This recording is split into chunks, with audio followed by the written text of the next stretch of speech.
പ്രത്യക്ഷപ്പെട്ട് എന്നെ അടുത്ത് നിൽക്കുന്നു എന്നുള്ള ബോധ്യത്തിൽ കർത്താവിൻ്റെ സാന്നിധ്യത്തിൽ നമുക്ക് ഏറ്റുചൊല്ലാം. അമ്മേ പരിശുദ്ധ അമ്മേ, അമ്മേ പരിശുദ്ധ അമ്മേ, ദൈവമാതാവേ, ദൈവമാതാവേ, കൃപാസനത്തിലൂടെ ഞങ്ങൾക്കും ഞങ്ങളുടെ ദേശത്തിനും അമ്മ മാധ്യസ്ഥം തേടി തന്ന എല്ലാ അനുഗ്രഹങ്ങൾക്കും കൃപകൾക്കും ഞങ്ങളിപ്പോൾ ഹൃദയം നിറഞ്ഞ് നന്ദി പറയുന്നു. സ്തുതിച്ച് പ്രാർത്ഥിക്കാം. ഹല്ലേലൂയ, ആരാധന ആരാധന ആരാധിക്കുന്നു, ഞങ്ങൾ ആരാധിക്കുന്നു. ഹല്ലേലൂയ, ആമേൻ. സ്നേഹത്തോടെ പാടാം. ആരാധിക്കുന്നു, ഞങ്ങൾ ആരാധിക്കുന്നു. ഹല്ലേലൂയ,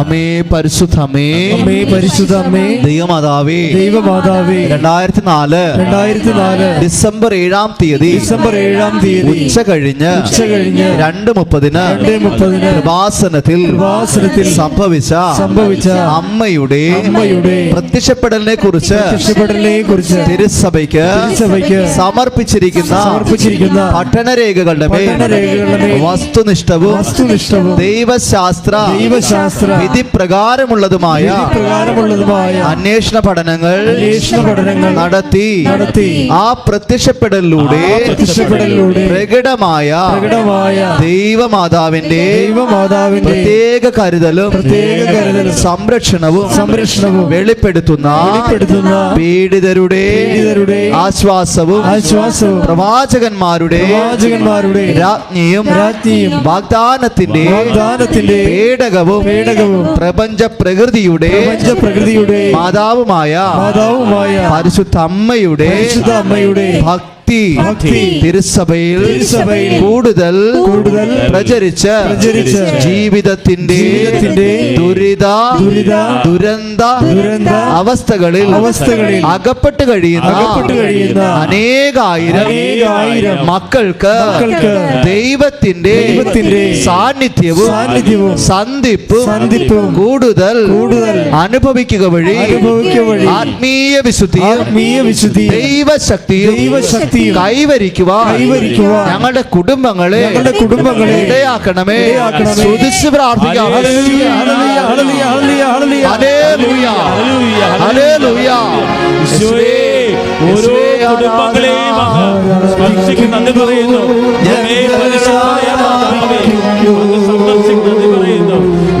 ആരാധന,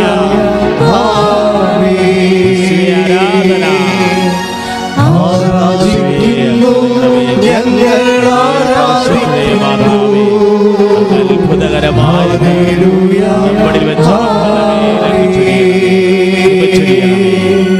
അമ്മേ പരിശുദ്ധ അമ്മേ, ഭൂസ്വർലോകങ്ങളുടെ രാജ്ഞിയായ അങ്ങേക്ക് ഭൗമ സംരക്ഷണത്തിനായി പ്രപഞ്ച പ്രകൃതിയെ തന്നെ തിരുസഭ പ്രതിഷ്ഠിക്കുവാൻ ഈ പ്രത്യക്ഷീകരണം വഴി ഇടയാക്കണമേ. പരിശുദ്ധ അമ്മേ, ജപമാല മാതാവേ, സകല കൃപാസനം പ്രാർത്ഥനകളോടും ചേർത്ത് ഞങ്ങളിപ്പോൾ പ്രാർത്ഥിക്കുന്ന ഈ സമൂഹത്തിന്റെ പ്രത്യേക നിയോഗവും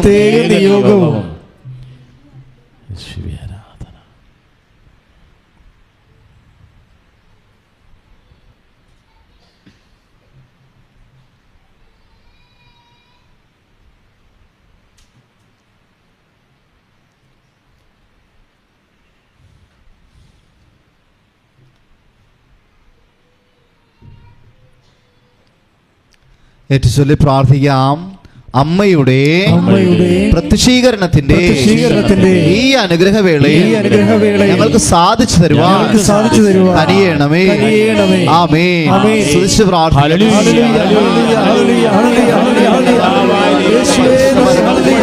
സമർപ്പിച്ചിട്ടുള്ള 3, 4, 5,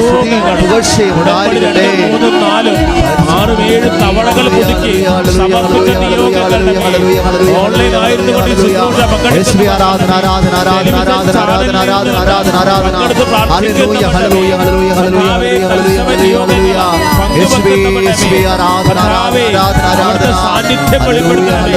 ഈ ശുശ്രൂഷ കർത്താവേ ഷെയർ ചെയ്ത് പ്രാർത്ഥിക്കുന്നവന്റെ മേൽ കൃപ ചൊരിയണമേ കർത്താവേ. ഹല്ലേലൂയ ഹല്ലേലൂയ ഹല്ലേലൂയ ഹല്ലേലൂയ ഹല്ലേലൂയ. യേശുവേ ആരാധന.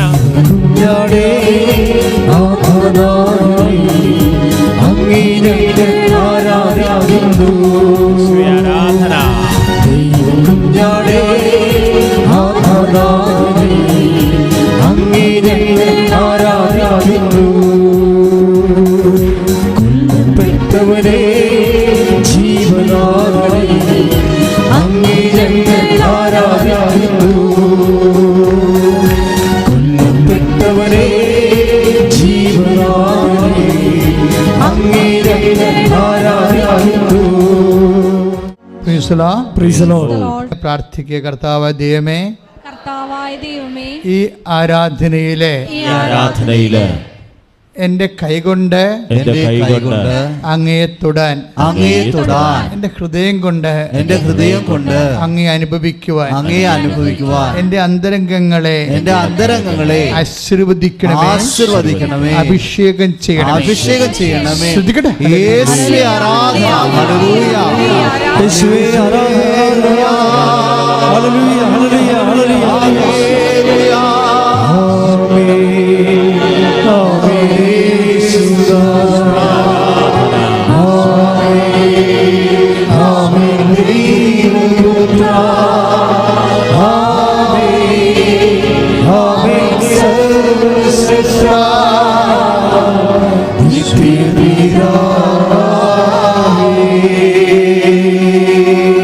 കൃപാസന ഉടമ്പടി ആരാധനയുടെ ഒരു പ്രത്യേകത സാക്ഷ്യങ്ങളിൽ നിന്ന് നമുക്ക് മനസ്സിലാകുന്നതാണ്.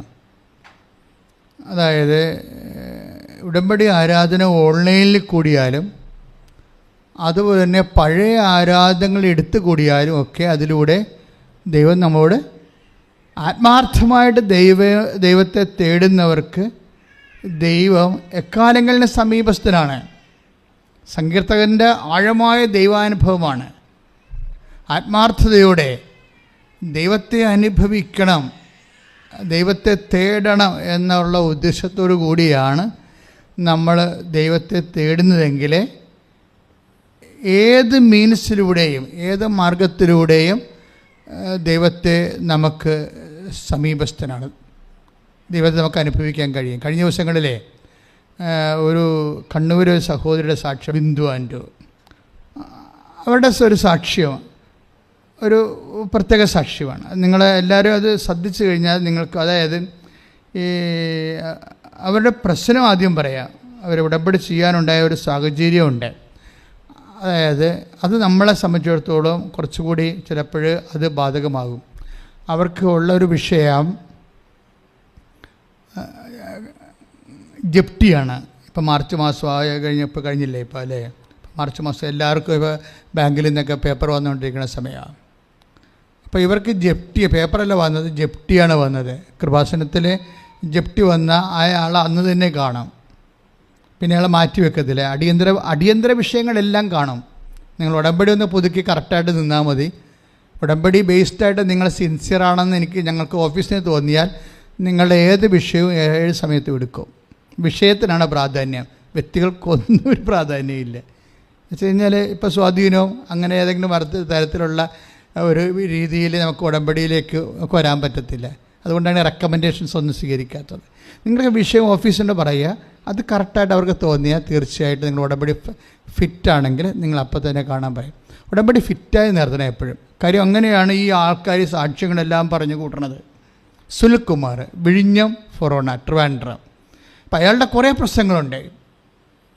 ഈ ബിന്ദു ആൻ്റിയുടെ പ്രശ്നം തന്നെ പോലെ തന്നെ ഈ സുനിൽകുമാറിൻ്റെ പ്രശ്നമൊക്കെ റീസെൻ്റ് ഉടമ്പടി ഇന്നലെയും മെനയുന്നതായിട്ട് പറഞ്ഞു പോയ സാക്ഷ്യങ്ങളാണിതെല്ലാം. അതായത് സുനിൽകുമാറിൻ്റെ സാക്ഷ്യം അയാളുടെ പ്രശ്നം പറഞ്ഞുതരാം. ഒന്ന്, പുള്ളിയുടെ വീട് ഉറഞ്ഞിട്ട് കമ്പിയെല്ലാം പുറത്ത് കാണുന്നു. വിഴിഞ്ഞം അതുപോലെ തന്നെ ആലപ്പുഴ, കൊല്ലം മേഖലയിലൊക്കെ കടലോരത്ത് താമസിക്കുമ്പോൾ അല്പം കമ്പി പുറത്ത് വന്നാൽ മതി, ഉപ്പുകാറ്റിൽ പെട്ടെന്ന് തുരുവിച്ച് നടന്ന് വീഴും.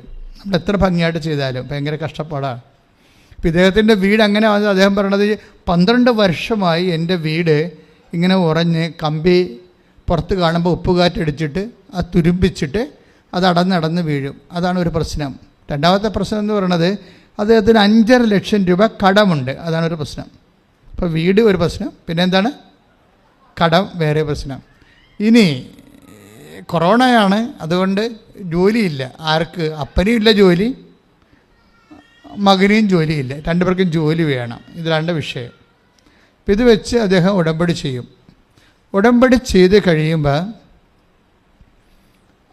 കോവിഡ് കാലമാണെങ്കിലും ഉടമ്പടി അദ്ദേഹം കൃത്യമായിട്ടാണ് ചെയ്യണത്. കാര്യം ഇതിനിടയ്ക്ക് മകൻ അദ്ദേഹത്തിൻ്റെ അടുത്ത് പറയുന്നുണ്ട്, ഇത് നടക്കും അപ്പ എന്നുവെച്ചാൽ അവന് ഈ ഗവൺമെൻറ് ജോലി വേണം, അതാണ് പ്രശ്നം. അപ്പോൾ അതേ സമയത്ത് അതുകൊണ്ട് തന്നെ അപ്പൻ പറയും, നീ ഇത് കൃത്യമായിട്ട് എൻ്റെ കൂടെ ഒന്ന് കൂട്, അമ്മ ഇത് നിനക്ക് ചെയ്തു തരും. അപ്പോൾ നമ്മളെ സംബന്ധിച്ചിടത്തോളം സ്വത്തെന്ന് പറഞ്ഞത്, ഈ സുനിൽകുമാറിൻ്റെ സ്വത്തെന്ന് പറഞ്ഞത് എന്താണ്? വിശ്വാസമാണ് അയാളുടെ സ്വത്ത്. അവിടെ കുറേ പ്രശ്നങ്ങളുണ്ട്. 5.5 ലക്ഷം രൂപ കടമുണ്ട്, പിന്നെ നിത്യവരുമാനം, അയാൾക്ക് ഒരു കടയുണ്ട്. ആ കടയിൽ ഇരുന്നിട്ട് കച്ചവടം ശരിയാകാനില്ല. അതുകൊണ്ട് അയാൾ വേറെ പണിക്ക് കരത്തൊഴിലിന് പോയി. ചിലപ്പോൾ കിട്ടും, ചിലപ്പോൾ കിട്ടത്തില്ല. ആ സമയത്ത് വൈഫ് കച്ചവടം നടത്തിക്കൊണ്ടിരിക്കും. അപ്പോൾ ഇങ്ങനെ ഒരു സാധാരണ കുടുംബം, പക്ഷേ സകലവിധ പ്രശ്നങ്ങളൊരു കുടുംബമാണ്. പക്ഷേ എനിക്ക് ആ സാക്ഷ്യം കേട്ടപ്പോൾ തോന്നിയത്, സുനിൽകുമാർ ആ സാക്ഷ്യത്തിനോട്, ആ ഉടമ്പടിയോട് പക്ക പെർഫെക്റ്റായിട്ട് ഫിഡേലാണ്. പുള്ളി ഭയങ്കര ഫിഡേലാണ്. വെച്ചാൽ കൃത്യമായിട്ട് അത് ഉടമ്പടി വിഷയങ്ങൾ കൃത്യമായി തൻ്റെ ജീവിതത്തിൽ ദൈവം നടത്തുമെന്ന് അദ്ദേഹം പൂർണ്ണമായിട്ട് വിശ്വസിച്ചുകൊണ്ട് കൃത്യമായിട്ട് ഉടമ്പടി ചെയ്യും. ആ സമയത്ത് ചില ആൾക്കാരുടെ പ്രത്യക്ഷയുടെ പ്രാർത്ഥനയുടെ സമയം തെറ്റിപ്പോവും, ചിലർ പത്രത്തിൻ്റെ പ്രവർത്തനം ചെയ്യാൻ വൈകും. അപ്പോൾ ഇതെല്ലാം ഇങ്ങനെ ഒന്ന് ഇയാൾ അത് അങ്ങനെ വൈകുന്നതനുസരിച്ച് എന്താ സംഭവിച്ചാൽ നമ്മളുടെ വിശ്വാസത്തിൻ്റെ ഒരു വെള്ളം ചേർക്ക് ഡയലൂട്ട് ഫോമിലാണ് ഇതെല്ലാം വൈകണത്. അല്ലെങ്കിൽ വൈകത്തില്ല. നമുക്ക് ചെയ്യാം, ശരിയാവുന്ന പറഞ്ഞ പത്രങ്ങളൊക്കെ കൊണ്ട് വീട്ടിൽ വെക്കും, പള്ളിയിൽ പോവും. കാത്തലിക്സ് ആണെങ്കിൽ പള്ളിയിൽ പോയി കുമ്പസാരിക്കാം, അച്ഛനുണ്ടോ എന്ന് നോക്കും, അച്ഛനില്ല, തിരിച്ചു പോരും. പിന്നെ നാളെ പോകാമെന്ന്, അടുത്ത ആഴ്ച ചെയ്യാമെന്ന് വിചാരിച്ചു. ഇങ്ങനെ ഓരോ ഉടായ്പകൾ പറഞ്ഞ് പതുക്കെ ഈ സംഭവം ലാഗ് ചെയ്തുകൊണ്ടെടുക്കും. ഇത് ലാഗ് ചെയ്യുന്ന കൊണ്ടാണ് നിങ്ങളുടെ വിഷയം ലാഗ് ചെയ്യണമെന്ന് വെച്ച് കഴിഞ്ഞാൽ താമസിക്കണം. അപ്പോൾ ഒന്ന് പ്രാർത്ഥിക്കുക, കർത്താവ് ദൈവമേ, വളരെ കൃത്യമായ വിശ്വാസത്തോടെ അങ്ങയോട് ചെയ്ത ഉടമ്പടി നടപ്പിൽ വരുത്താൻ ആവശ്യമായ സൂക്ഷ്മതയുള്ള വിശ്വാസത്താൽ എന്നെ നിറക്കണമേ. ശ്രദ്ധിക്കട്ടെ.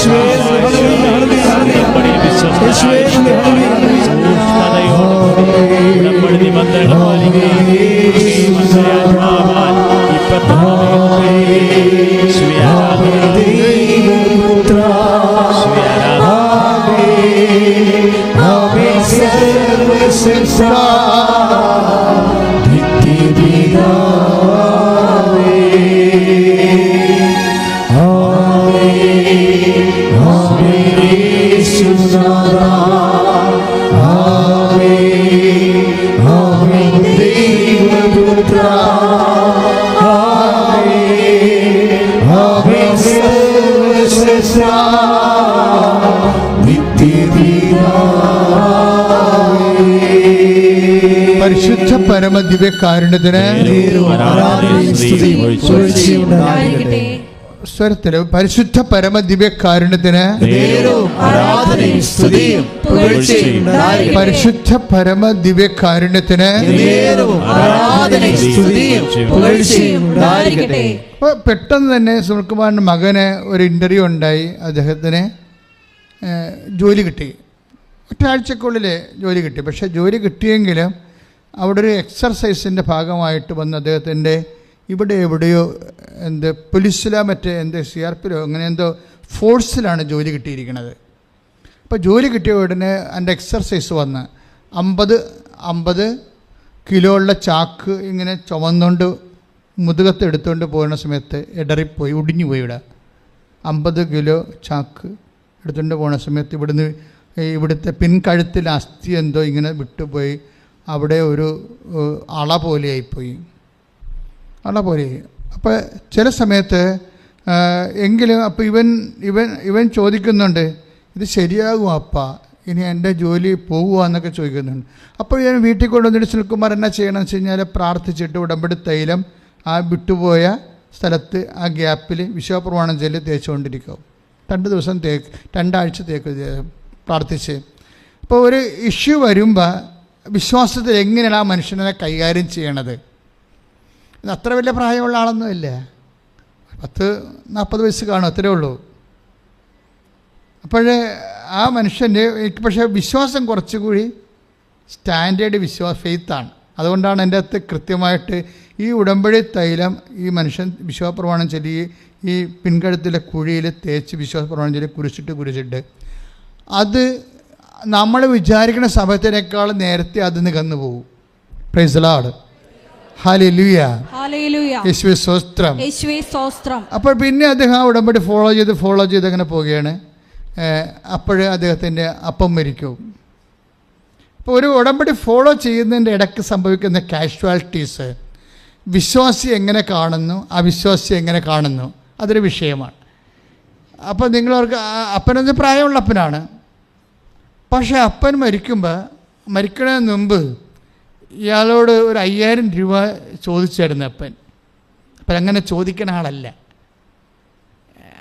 അതായത് എല്ലാം തൻ്റെ ഒരു രീതിയിൽ തന്നെ ആരുടെ മുമ്പിലും മക്കളുടെ മുമ്പിൽ പോലും കൈ നീട്ടാതെ ജീവിക്കണം എന്നുള്ള അഭിമാനമുള്ള ആൾക്കാരുണ്ടാവും. അങ്ങനെ കൂടിയ അഭിമാനമാണെന്ന് നമുക്കറിയത്തില്ല, അത് ഓരോരുത്തരുടെ നിലപാടാണത്. അപ്പോൾ അദ്ദേഹം 5000 രൂപ കൊടുത്തു, പെങ്ങളും അപ്പന് 5000 രൂപ കൊടുത്തു. കാര്യമൊന്നുമില്ല, അവരുടെ വീട്ടിൽ താമസിക്കുന്ന ആളാണ്, ചിലക്കൊക്കെ ഇതിൽ കാശ് കൈ ഇരിക്കണമെന്ന് എപ്പോഴും തോന്നത്തില്ലേ? അപ്പം അങ്ങനെ തോന്നുന്നില്ല, അപ്പന്മാർക്ക് പ്രായമുള്ളവർക്ക് പ്രത്യേകിച്ച് തോന്നും. അപ്പോൾ അത് അങ്ങനെ എന്തൊരു സെക്യൂരിറ്റി പ്രോബ്ലമാണ് കൊടുത്ത്. പക്ഷെ 1 ആഴ്ച കഴിഞ്ഞപ്പോൾ അപ്പം മരിച്ചു. അപ്പോൾ അപ്പം മരിച്ചു കഴിഞ്ഞപ്പോൾ അപ്പൻ അടക്കി എല്ലാം കഴിഞ്ഞ ശേഷം തിരിച്ച് പുള്ളി വരുമ്പോൾ അപ്പൻ്റെ പാസ്ബുക്കിൽ എഴുതി കൊടുത്തിരിക്കുകയാണ് ബാങ്കിൽ 5.5 ലക്ഷം രൂപ എൻ്റെ മകൻ, എൻ്റെ കയ്യിൽ ആസ്തി 5 ലക്ഷം രൂപയുണ്ട്, അത് എൻ്റെ കാലത്തിന് ശേഷം എൻ്റെ മകന് കൊടുത്തേക്കാൻ പറഞ്ഞിരിക്കുകയാണ്. Praise the Lord. അത് കഴിഞ്ഞ സംഭവം വെച്ച് കഴിഞ്ഞാൽ 5 ലക്ഷം രൂപയാണ് കടം. അദ്ദേഹത്തിൻ്റെ കടം 5 ലക്ഷം രൂപയാണ്. അപ്പോൾ ആ പണം വാങ്ങിച്ചിട്ട് കുറേ സ്വർണ്ണം അപ്പൻ്റെ കയ്യിലുണ്ടായിരുന്നു, അത് മക്കൾക്ക് 2 കൂടി എഴുതി വെച്ചിരിക്കുകയാണ്. പെങ്ങൾക്ക് കെട്ടിച്ചു വിട്ട പെങ്ങളുണ്ട്, അവക്കും ഇയാളുടെ പെൺകുഞ്ഞുങ്ങളുണ്ടാകും ചിലപ്പോൾ, അയാൾക്കും കൂടി അപ്പൻ എഴുതി വെച്ചിട്ട് അപ്പം മരിച്ചു. അപ്പോൾ അതെല്ലാം മാതാപിതാക്കന്മാരുടെയൊക്കെ എന്ത് ജസ്റ്റായിട്ടാണ് ചെയ്യണമെന്നറിയാം. അവർ വളരെ കൃത്യമായിട്ടാണ് ചെയ്യണത്. ആ 5 ലക്ഷം രൂപ എടുത്ത് അയാളുടെ കടം മേടി. ഇതെല്ലാം നടക്കുന്നത് ഒരു 3 മാസത്തിനുള്ളിലാണ് ഇതെല്ലാം നടക്കുന്നത്. പക്ഷെ അതല്ല, ഒരു മകൻ്റെ അപകടം, അപ്പൻ്റെ മരിപ്പ്, ഇങ്ങനെയുള്ള കാലാവസ്ഥ ഭേദങ്ങൾ. ഇവിടുത്തെ മെയിൻ പ്രശ്നം എന്താണ്? കാലാവസ്ഥ ഭേദമല്ലേ? ഇപ്പോൾ നമ്മളിപ്പോൾ ഗ്ലോബൽ വാർമിംഗ് എന്നും പറഞ്ഞ് അനുഭവിക്കുന്നത് എന്താണ്? ഗ്ലോബൽ വാർമിംഗ് അതാണല്ല പൊതുവായിട്ട് തോന്നുമ്പോഴൊക്കെ മഴ പെയ്യണത്. ഒക്കിയൊക്കെ വന്നത് അങ്ങനെയല്ലേ? ഭൂമി ചൂട് പിടിക്കുന്നത് കൊണ്ടാണ് ഗ്ലോബൽ വാർമിംഗ്. അപ്പോൾ എന്നാ സംഭവിക്കുന്നത്? ക്ലൈമറ്റ് ചേഞ്ച്, കാലാവസ്ഥ ഭേദങ്ങൾ വരും. അതുകൊണ്ട് തോന്നുമ്പോൾ കടൽ കയറും, തോന്നുമ്പോൾ പ്രളയം ഉണ്ടാകും. ഇങ്ങനെ നമുക്ക് ഒരു സെക്യൂരിറ്റി പോകുന്ന അവസ്ഥ. സെക്യൂരിറ്റി പോകുമ്പോഴും എപ്പോഴും നമ്മൾ ഇതുപോലെ ജീവിതത്തിലും ഉണ്ടാവും. കൃപാസനം മാതാവ് കാലാവസ്ഥ ഭേദത്തിൻ്റെ മാതാവാണ്. അതിപ്പോൾ നിങ്ങളറിയാം, കാലാവസ്ഥ ഭേദം, ക്ലൈമറ്റ് ചേഞ്ച്, ലൈഫിൽ ക്ലൈമറ്റ് ചേഞ്ച് വരുമ്പോൾ എന്തുകൊണ്ടാണ് കാലാവസ്ഥ ഭേദത്തിൻ്റെ മാതാവാണെന്ന് പറയാൻ കാരണം, 2004 അമ്മ പ്രത്യക്ഷപ്പെട്ടത് ഇവിടെ തന്നെ. ഞാൻ അന്ന് ഇവിടെ തന്നെ നിൽക്കുകയായിരുന്നു. അന്ന് കർത്താവ് എൻ്റെ കൂടെ മുമ്പിലിരിക്കുന്നുണ്ട്. ആരാധന നടക്കുന്ന സമയമാണ്. ഇതുപോലെ ഇത്രയും ആളൊന്നും ഇല്ലായിരുന്നു അന്ന്. 12,000 ആളെ അന്ന് ഹോളേ ഉള്ളൂ നമ്മൾക്ക്. ഇതൊന്നും ഇല്ലായിരുന്നു. ഇതൊന്നും സിറ്റുവേഷൻ പിന്നീട് വന്നതാണ്. ഇവിടെയൊക്കെ ആൾക്കാർ താമസിക്കുകയായിരുന്നു, വേറെ ആൾക്കാർ. അവർ നമുക്ക് വിലക്ക് തന്നിട്ടാണ് ഇതൊക്കെ ഇങ്ങനെ നമുക്ക് കിട്ടിയത്. അപ്പോഴേ ഇത് ഈ ഹോളിൽ നടക്കുന്ന സമയത്ത് അതേ അമ്മ പ്രത്യക്ഷപ്പെട്ടിരിക്കണം. നെഞ്ചത്തൊരു ക്ലോക്കിരിക്കുന്ന 10 സൂചി കാണിക്കണം, എന്തോ അപകടം ദുരന്തമുണ്ടാകാൻ പോകണം, പ്രാർത്ഥിക്കണമെന്ന് ഞാൻ ഓൺ ദി സ്പോട്ടിൻ്റെ മെസ്സേജ് പറയും. പറഞ്ഞു കഴിഞ്ഞതിന് ശേഷം അപ്പോൾ അന്ന് കണ്ട മാതാവ് എന്താ? സിൽവർ ഗ്രേയിലെ മാതാവാണ്. കലുഷിതമായ മേഘവിധാനത്തിൽ നിൽക്കണ ഈ അമ്മയുടെ കളർ കണ്ടില്ലേ? സിൽവർ ഗ്രേ ആണിത്. ഇത് ശരിക്കും പറഞ്ഞാൽ സുനാമി അമ്മ ദുരന്തമുണ്ടാകണമെന്ന് അമ്മ പറഞ്ഞതിന് അത് അമ്മ ഡിസംബർ 7-ാം തീയതിയാണ് പ്രത്യക്ഷപ്പെട്ടിട്ട് മെസ്സേജ് പറഞ്ഞത്. പക്ഷേ അതിനുശേഷം ഈ ഡിസംബർ 26 സുനാമി വരണത്. സുനാമിയുടെ 2ാമത്തെ തിരയും കഴിഞ്ഞിട്ട് 3ാമത്തെ തിരയ്ക്ക് ഞാൻ കടലറ്റത്ത് നിൽക്കുന്നുണ്ട്. പട്ടാകാലമ്പോൾ ആളാണ്. ഒത്തിരി ആൾക്കാർ വീട്, സ്ഥലം, കോഴി, പശുവിനെയൊക്കെ എടുത്തുകൊണ്ട് ഓട്ടോറിക്ഷയിലൊക്കെ ഓടുന്നുണ്ട്. ഈ ജനം നാട് വിട്ട് പോകുന്നൊരു കാഴ്ച കാണുന്നത് ഭയങ്കര ആദ്യമായിട്ട് നമുക്ക് കാണുന്നത്. യുദ്ധം ഉണ്ടാകുന്നതിനേക്കാളും യുദ്ധം ഉണ്ടായ എവിടെയെങ്കിലും എടുത്ത് മിസൈൽ വീഴുമെന്നല്ലേ ഉള്ളൂ. കടൽ കയറണം അങ്ങനെയല്ലല്ലേ, മൊത്തം അങ്ങോട്ട് കയറുകയല്ലേ, എല്ലാ ജില്ല ബേസ് കയറി പോവുകയല്ലേ. അപ്പോൾ ഈ മൊത്തം ഈ തീരദേശം ഇങ്ങനെ ജീവനും കൊണ്ട് ഓടുന്നൊരു കാഴ്ച ഞാൻ എൻ്റെ കണ്ണുകൊണ്ട് കണ്ടതാണ്. അപ്പോൾ ഞാൻ ഓടാനൊന്നും പോയില്ല. ഞാൻ ഇടയ്ക്കൊക്കെ അത് ആ അനുഭവ സാക്ഷി ഇടയ്ക്ക് പറയാറുണ്ട്. പോകാതെ കന്യാസ്ത്രീമാരവിടെ ഈ 10,000-2,000 ആൾക്കാരിങ്ങനെ നിൽക്കുന്ന സമയത്ത് ഈ അതിൻ്റെ കൂടെ നിൽക്കുന്ന ഈ മദർ തെരേസയുടെ കുറച്ച് കന്യാസ്ത്രീമാരുണ്ടായിരുന്നു, എൻ്റെ മഠത്തിൽ നിന്ന് വന്നവരായിരുന്നു.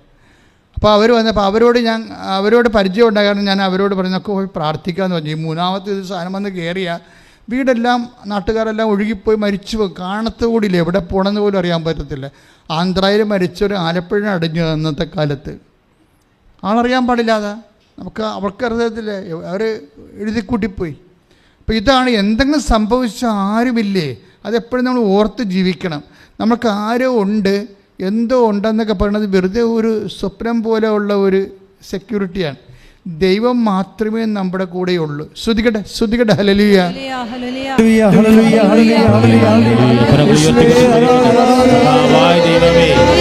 അങ്ങ് മാത്രമാണ് ഞങ്ങളുടെ കൂടെ ഉള്ളത്. ആ വലിയ ബോധ്യത്തിലൂടെ ഈ ഉടമ്പടി ധ്യാനത്തിൽ ഞങ്ങൾ നയിക്കുന്ന നന്ദി പറയുന്നു. അങ്ങയുടെ സാന്നിധ്യം ഉറപ്പുവരുന്ന നന്ദി പറയുന്നു. ആരാധന, ആരാധന,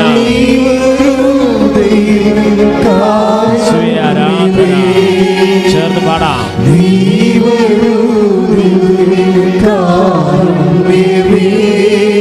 ആരാധന.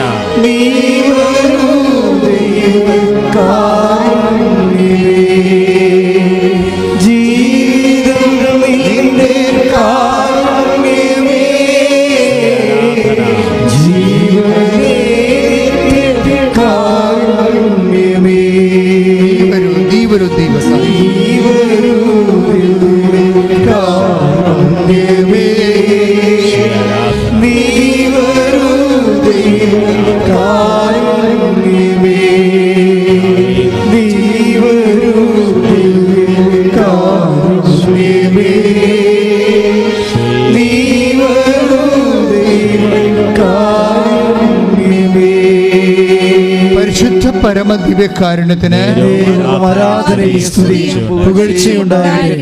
നെഞ്ചത്ത് കൈവച്ച് പ്രാർത്ഥിക്കുക. കർത്താവായ ദൈവമേ,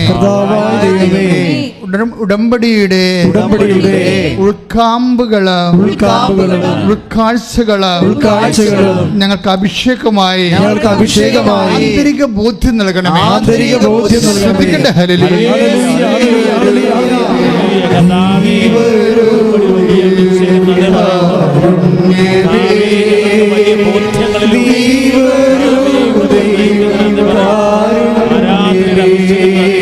സന്തോഷത്തോടെ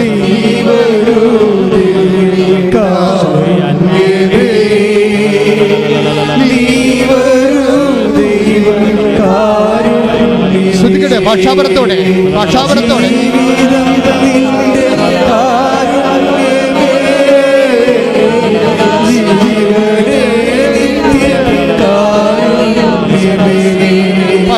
ശ്രദ്ധിക്കട്ടെ.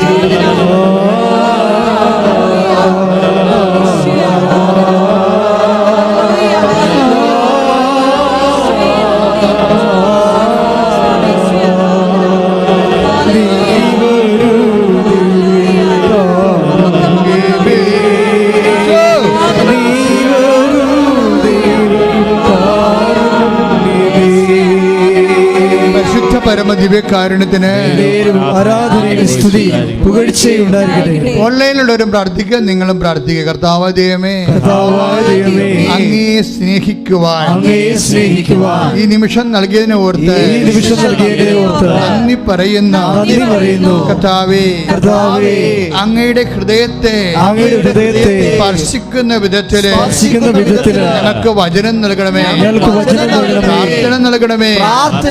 ഞങ്ങളുടെ നാവിനെ, കർണപുടങ്ങളെ അങ്ങയുടെ ആണിപ്പെടുതാർന്ന വലത് കരത്താൽ ഇപ്പോൾ അഭിഷേകം ചെയ്യണമേ, ഇപ്പോൾ അഭിഷേകം ചെയ്യണമേ. ശ്രദ്ധിക്കട്ടെ.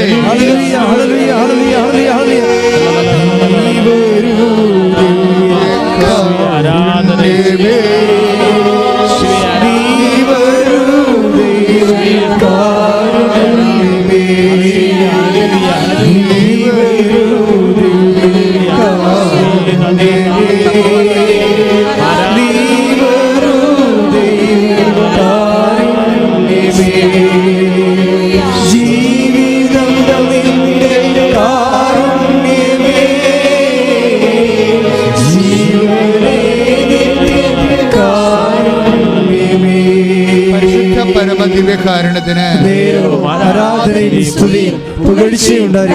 അപ്പൊ സുനിൽകുമാറിന്റെ ഫെയ്ത്തിന്റെ ഘടന എപ്പോഴും നമ്മൾ ശ്രദ്ധിക്കേണ്ടത്. അച്ഛനും ഓരോ സാക്ഷ്യം, ഒരു ടൈപ്പ് സാക്ഷ്യങ്ങളാണ് അവതരിപ്പിക്കുന്നത്. എല്ലാ സാക്ഷ്യങ്ങളും ചിലപ്പോൾ എടുക്കുന്നത് ഉടമ്പടി കണ്ടന്റുകളുള്ള സാക്ഷ്യങ്ങളാണ് ഞാൻ സാധാരണ എൻ്റെ ശ്രദ്ധയിൽപ്പെടുന്നത്. അപ്പോഴേ സുനിൽകുമാർ തൻ്റെ ജീവിത തകർച്ചയ്ക്ക് പ്രയോഗിച്ചിരിക്കുന്ന ഫെയ്ത്തിൻ്റെ ഘടന എന്താണ് ഘടന? അതായത് ഫെയ്ത്ത് തന്നെ നമുക്കറിയാമല്ലോ, വിശ്വാസം പലതരത്തിലുണ്ട്. അപ്പോൾ ഇപ്പം തന്നെ മരങ്ങളില്ലേ, പലതരത്തിലില്ലേ. ഇപ്പം ചിലപ്പോൾ ആഞ്ഞിലിയാണെങ്കിൽ വെള്ളം കൂടും ഇല്ലേ, ഇട്ടിക്ക് വെള്ളം ഉണ്ടാകത്തില്ല. തെങ്ങിനാണെങ്കിൽ മുറിച്ച് കഴിഞ്ഞാൽ നടുക്ക് ചോറായിരിക്കും അല്ലേ. ഇതുപോലെ വിശ്വാസവും നമ്മൾ അതിൻ്റെ പരിച്ഛേദം എടുത്തു കഴിയുമ്പോൾ ചില വിശ്വാസം പുറമേ നല്ല കാതലായിരിക്കും, പക്ഷെ അകത്ത് ചോറായിരിക്കും. അതാണ് വിഷയം വേണ്ടത്. ഇത് മുഴുവൻ കാതലായിരിക്കണം വിശ്വാസത്തിലെ. അതിന് കാഷ്വാലിറ്റി ഇടയ്ക്കൊക്കെ ഉണ്ടാവും. വിശ്വാസം ട്രെയിൻ ചെയ്യാൻ വേണ്ടി ഇടയ്ക്കിടയ്ക്ക് ഇതുപോലെ ഉണ്ടാവും. മകൻ്റെ കഴുത്തൊടിഞ്ഞു, പിന്നെ അത് കഴിഞ്ഞപ്പോൾ അപ്പം മരിച്ചു, പക്ഷേ ആ മനുഷ്യൻ്റെ വിശ്വാസം മരിക്കണില്ല. വിശ്വാസം അതേ സ്റ്റൈലിൽ തന്നെ കൊണ്ടുപോകുന്നു. പക്ഷേ ഇതിൻ്റെ അവസാനം ഇദ്ദേഹം തിരിച്ചറിയും. തിരിച്ചറിയുന്നത് എന്താണ്? എല്ലാ തരത്തിലൂടെയും ദൈവം അദ്ദേഹത്തിനെ പരിപാലിച്ചു കൊണ്ടിരിക്കും. ദൈവത്തിന് മാറ്റമില്ല. കഴിഞ്ഞ ദിവസങ്ങളിലെ ആലപ്പുഴക്കാരൻ ഒരു ജോബി ജോർജ് ഒരു സാക്ഷ്യം പറഞ്ഞ്, അപ്പോൾ ജോബി ജോർജിൻ്റെ സാക്ഷ്യത്തിൻ്റെ ഘടന പറഞ്ഞു തരാം. അപ്പോൾ അദ്ദേഹം ഒരു 6 വർഷം മുമ്പ് ഉടമ്പടിക്ക് മുമ്പ്, ഉടമ്പടി ഉണ്ടാകുന്നത് 16-ലാണ്, അതൊക്കെ മുമ്പ് അദ്ദേഹം ഇവിടെ കൗൺസിലിങ്ങിനൊക്കെ വരുമായിരുന്നു. അപ്പോൾ അദ്ദേഹത്തിന് ഒരു സ്ഥലം എടുക്കണം. അപ്പോൾ അദ്ദേഹം പണ്ട് കാറ്റഗിസം ടീച്ചറൊക്കെ ആയിരുന്നു, പിന്നീട് ഗൾഫിൽ പോയി എൻജിനീയറാണ്. നമ്മുടെ ഈ സ്ഥാപനം ഈ നിത്യാരാധന ചെയ്തിരിക്കുന്ന പുള്ളി അന്ന് എൻജിനീയറിംഗ് ആയിട്ട് കോളേജിൽ നിന്ന് പുറത്തിറങ്ങിയേ ഉള്ളൂ. അപ്പോൾ എനിക്ക് അദ്ദേഹത്തിന് അറിയാവുന്നതുകൊണ്ട് ഞാൻ നീ വർക്ക് ചെയ്യാൻ പറഞ്ഞായിരുന്നു അന്ന്. അപ്പോൾ അദ്ദേഹം പിന്നീട് ഒരു സ്ഥലമെടുക്കാൻ പോയപ്പോൾ എന്നോട് വന്ന് ചോദിച്ചു, ഈ സ്ഥലം എടുക്കാൻ പറ്റുമോ, എനിക്കവിടെ വീട് വെക്കാനാണെന്ന് പറഞ്ഞു. അപ്പം ഞങ്ങൾ പ്രാർത്ഥിച്ച് രണ്ടും കൂടി ഇരുന്ന് പ്രാർത്ഥിച്ച് മെസ്സേജ് എടുത്തു കഴിഞ്ഞപ്പോൾ ഞാൻ പറഞ്ഞു, വീട് വെക്കുന്നത് സെക്കൻഡ് കേസാണ്, നീ സ്ഥലം എടുക്കാൻ പറഞ്ഞ്. വീട് വെക്കണത് സെക്കൻഡ് കേസ്. നമ്മളൊരു ദൈവ പൈതലാണെങ്കിൽ ദൈവത്തെ ആശ്രയിച്ച് മാത്രമേ ജീവിക്കത്തുള്ളെന്ന്, ദൈവം തന്നാൽ തിന്നും അല്ലെങ്കിൽ പട്ടിണി ഇരിക്കുമെന്ന് പറഞ്ഞ ആൾക്കാരില്ലേ. ചിലരുടെയൊക്കെ ഒരു നിലപാടാണ്. വിശ്വാസം എന്ന് പറയുന്നത് ബേസിക്കായിട്ടൊരു നിലപാടാണ്. ദൈവം തന്നാൽ തിന്നും അല്ലെങ്കിൽ പട്ടിണി ഇരിക്കും. ചില ആൾക്കാർ ദൈവം തന്നില്ലെങ്കിൽ സത്താം വർഷിപ്പിലാണെങ്കിലും പോയി കാര്യം സഹിക്കാൻ വേണ്ടി ഇരിക്കുന്ന ആൾക്കാരുണ്ട്.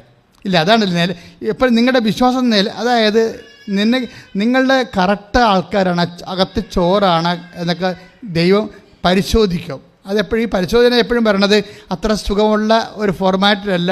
ഇപ്പം അയാൾക്കിടെ കഴുത്തൊടിഞ്ഞില്ലേ അല്ലേ, മകൻ അപ്പം മരിച്ചില്ലേ. അപ്പം പരിശോധനകൾ വരണത് എപ്പോഴും നമ്മൾ ശ്രദ്ധിക്കണം, നമ്മുടെ കാതലാണോ അത് ചോറാണോ ഈ മരത്തിനെ ഉള്ളത്. നിങ്ങളുടെ നാട്ടിലൊക്കെ എന്താ പറയുന്നത്? ആലപ്പുഴത്തെ ഭാഷയിൽ ഞാൻ പറയണത് ചോറെന്ന് പറഞ്ഞു കഴിഞ്ഞാൽ ഈ തെങ്ങിൻ്റെ അകത്തിരിക്കുന്ന ബലമില്ലാത്ത മൂക്കാത്ത അവസ്ഥക്കാണ് ചോറ്. ആഞ്ഞിരിക്ക് വെള്ള എന്ന് പറയും. പിന്നെ വെള്ള എന്ന് എല്ലാവരും പറയുന്നുണ്ട് അല്ലേ, ആഞ്ഞില്ല വെള്ള അച്ചക്ക് ഉച്ചൂത്തി പോവത് കുറച്ച് കഴിയുമ്പോൾ അത് ഉച്ചുകുത്തിപ്പോകും. അത് അപ്പോൾ വിശ്വാസത്തിൽ ഉച്ചുകുത്തുന്ന ഭാഗങ്ങളുണ്ടെങ്കിൽ ദൈവം ചെയ്യണത്, ദൈവം എപ്പോഴും ഇതിനെ ഉറപ്പിച്ച് നിർത്തും. എങ്ങനെയാണ് ദൈവം ഉറപ്പിക്കണത്? ദൈവം അതിനെ ആട്ടിയാണ് ഉറപ്പിക്കണത്. കാറ്റൊക്കെ വന്ന് പിടിച്ചിട്ട് അതിങ്ങനെ ആടി ആരിൻ്റെ ഫൈബറിലല്ല നിൽക്കണത്. ഇങ്ങനെ കുറേ നാൾ ആടിക്കഴിയുമ്പോൾ മുകളിലുള്ള ഫൈബറെല്ലാം ബലമുള്ളതായി മാറും. നമ്മളതിനെ ആരെന്നാണ് വിളിക്കണത്. ദൈവം അത് കറക്റ്റ് ഫൈബറാണ്. പക്ഷേ വെറുതെ ഫൈബർ ബലം പിടിച്ചിരിക്കത്തില്ല. അതിനെ ഇങ്ങനെ ഇടയ്ക്കിടയ്ക്ക് നമ്മൾ തെങ്ങിൽ നിന്ന് ആടാൻ കണ്ടിട്ടില്ലേ, കാറ്റൊക്കെ പിടിക്കുമ്പോൾ. അങ്ങനെ ഇതുപോലെ നമ്മുടെ വിശ്വാസവും ദൈവം ഇങ്ങനെ ഇടയ്ക്ക് ആട്ടിക്കൊണ്ടിരിക്കും. അപ്പോൾ ആട്ടുന്ന കാരണം പൗത്രോസ് എന്താ പറയണത്? നിങ്ങളുടെ വിശ്വാസം ഉറപ്പിക്കണമെന്ന് പറയും. എപ്പോഴും ഉറപ്പിക്കണമെന്ന് പറയണത് ഒരു വളരെ അപകടകരമായ സ്ഥലത്തിൽ നമ്മൾ പോകുമ്പോൾ നമ്മൾ ഉണർവോടുകൂടി വിശ്വാസം ഏറ്റു പറയുമ്പോഴാണ് വിശ്വാസം ഉറക്കണത്. ആ സമയത്ത് നിങ്ങൾ ഇപ്പോൾ എന്തെങ്കിലും ഒരു ഇഷ്യൂ ഉണ്ടായി, നിങ്ങൾക്ക് സങ്കടമായി, നിങ്ങൾ കുടുംബ പ്രാർത്ഥന മുടക്കി, അല്ലെങ്കിൽ കുർബാന മുടക്കി, പിന്നെ ദൈവമെന്ന് വിളിക്കുന്നത് ഞാൻ ദൈവം വിളിച്ചിട്ട് എൻ്റെ വിളിയൊന്നും കേൾക്കണില്ലല്ലോ എന്നൊക്കെ പറഞ്ഞിട്ട് നമ്മളിങ്ങനെ ദൈവത്തിന് സൈഡ് ലൈൻ ചെയ്യും. അപ്പോൾ അതോടുകൂടി എന്തെങ്കിലും ഇഷ്യൂ ഉണ്ടായി കഴിയുമ്പോൾ ഒന്നെങ്കിൽ നിങ്ങൾ ജയിക്കും, അല്ലെങ്കിൽ നിങ്ങൾ തോക്കും. അത് നിങ്ങളുടെ ജ്ഞാനം അനുസരിച്ചിരിക്കും. പിടികിട്ടില്ലേ? ഒരു ഇഷ്യൂ ഉണ്ടായി കഴിയുമ്പോൾ ഒന്നെങ്കിൽ നിങ്ങൾ തോക്കും. ഇപ്പോൾ അവന് വേണ്ടി, ഇപ്പോൾ സുനിൽകുമാറിന് വേണ്ടി പറയാൻ വരുന്നത് എന്താണ്? എനിക്ക് ആപ്പിളൊരു മകനാണ് ഉള്ളത്, അവൻ്റെ കഴുത്തൊടിഞ്ഞല്ല എന്ന് വേണേൽ പറയാൻ വരുന്നു. പക്ഷേ അത് പറയത്തില്ല. അയാളത് വിശ്വാസം പ്രഖ്യാപിക്കാനുള്ള ഒരു വകുപ്പാക്കി മാറ്റിക്കളയും. വിശ്വാസം വളരണത് ഇങ്ങനെയാണ്. വിശ്വാസം നമുക്ക് സംഭവിക്കുന്ന വിഷയങ്ങൾ വിശ്വാസം പ്രഖ്യാപിക്കാൻ വേണ്ടിയുള്ള ഒരു അവസരമാക്കി എടുക്കും. പ്രാർത്ഥിക്കുക. കർത്താവായ ദൈവമേ,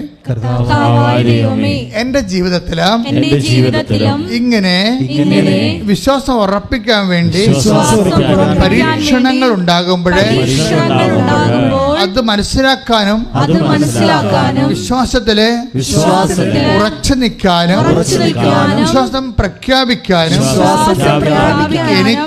എനിക്ക് പ്രത്യേക വരം നൽകണമേ.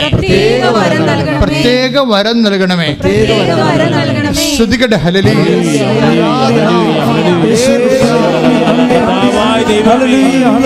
ജീവിതത്തിലുണ്ടാകുന്ന പരീക്ഷണ ഘട്ടങ്ങളില്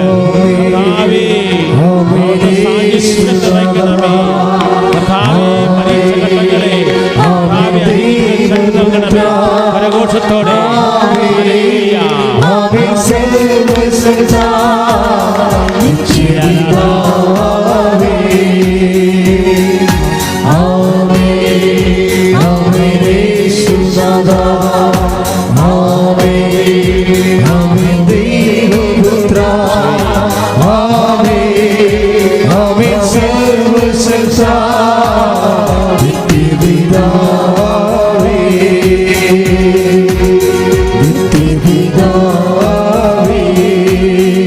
പരിശുദ്ധ പരമ ദിവ്യകാരുണ്യത്തിന്.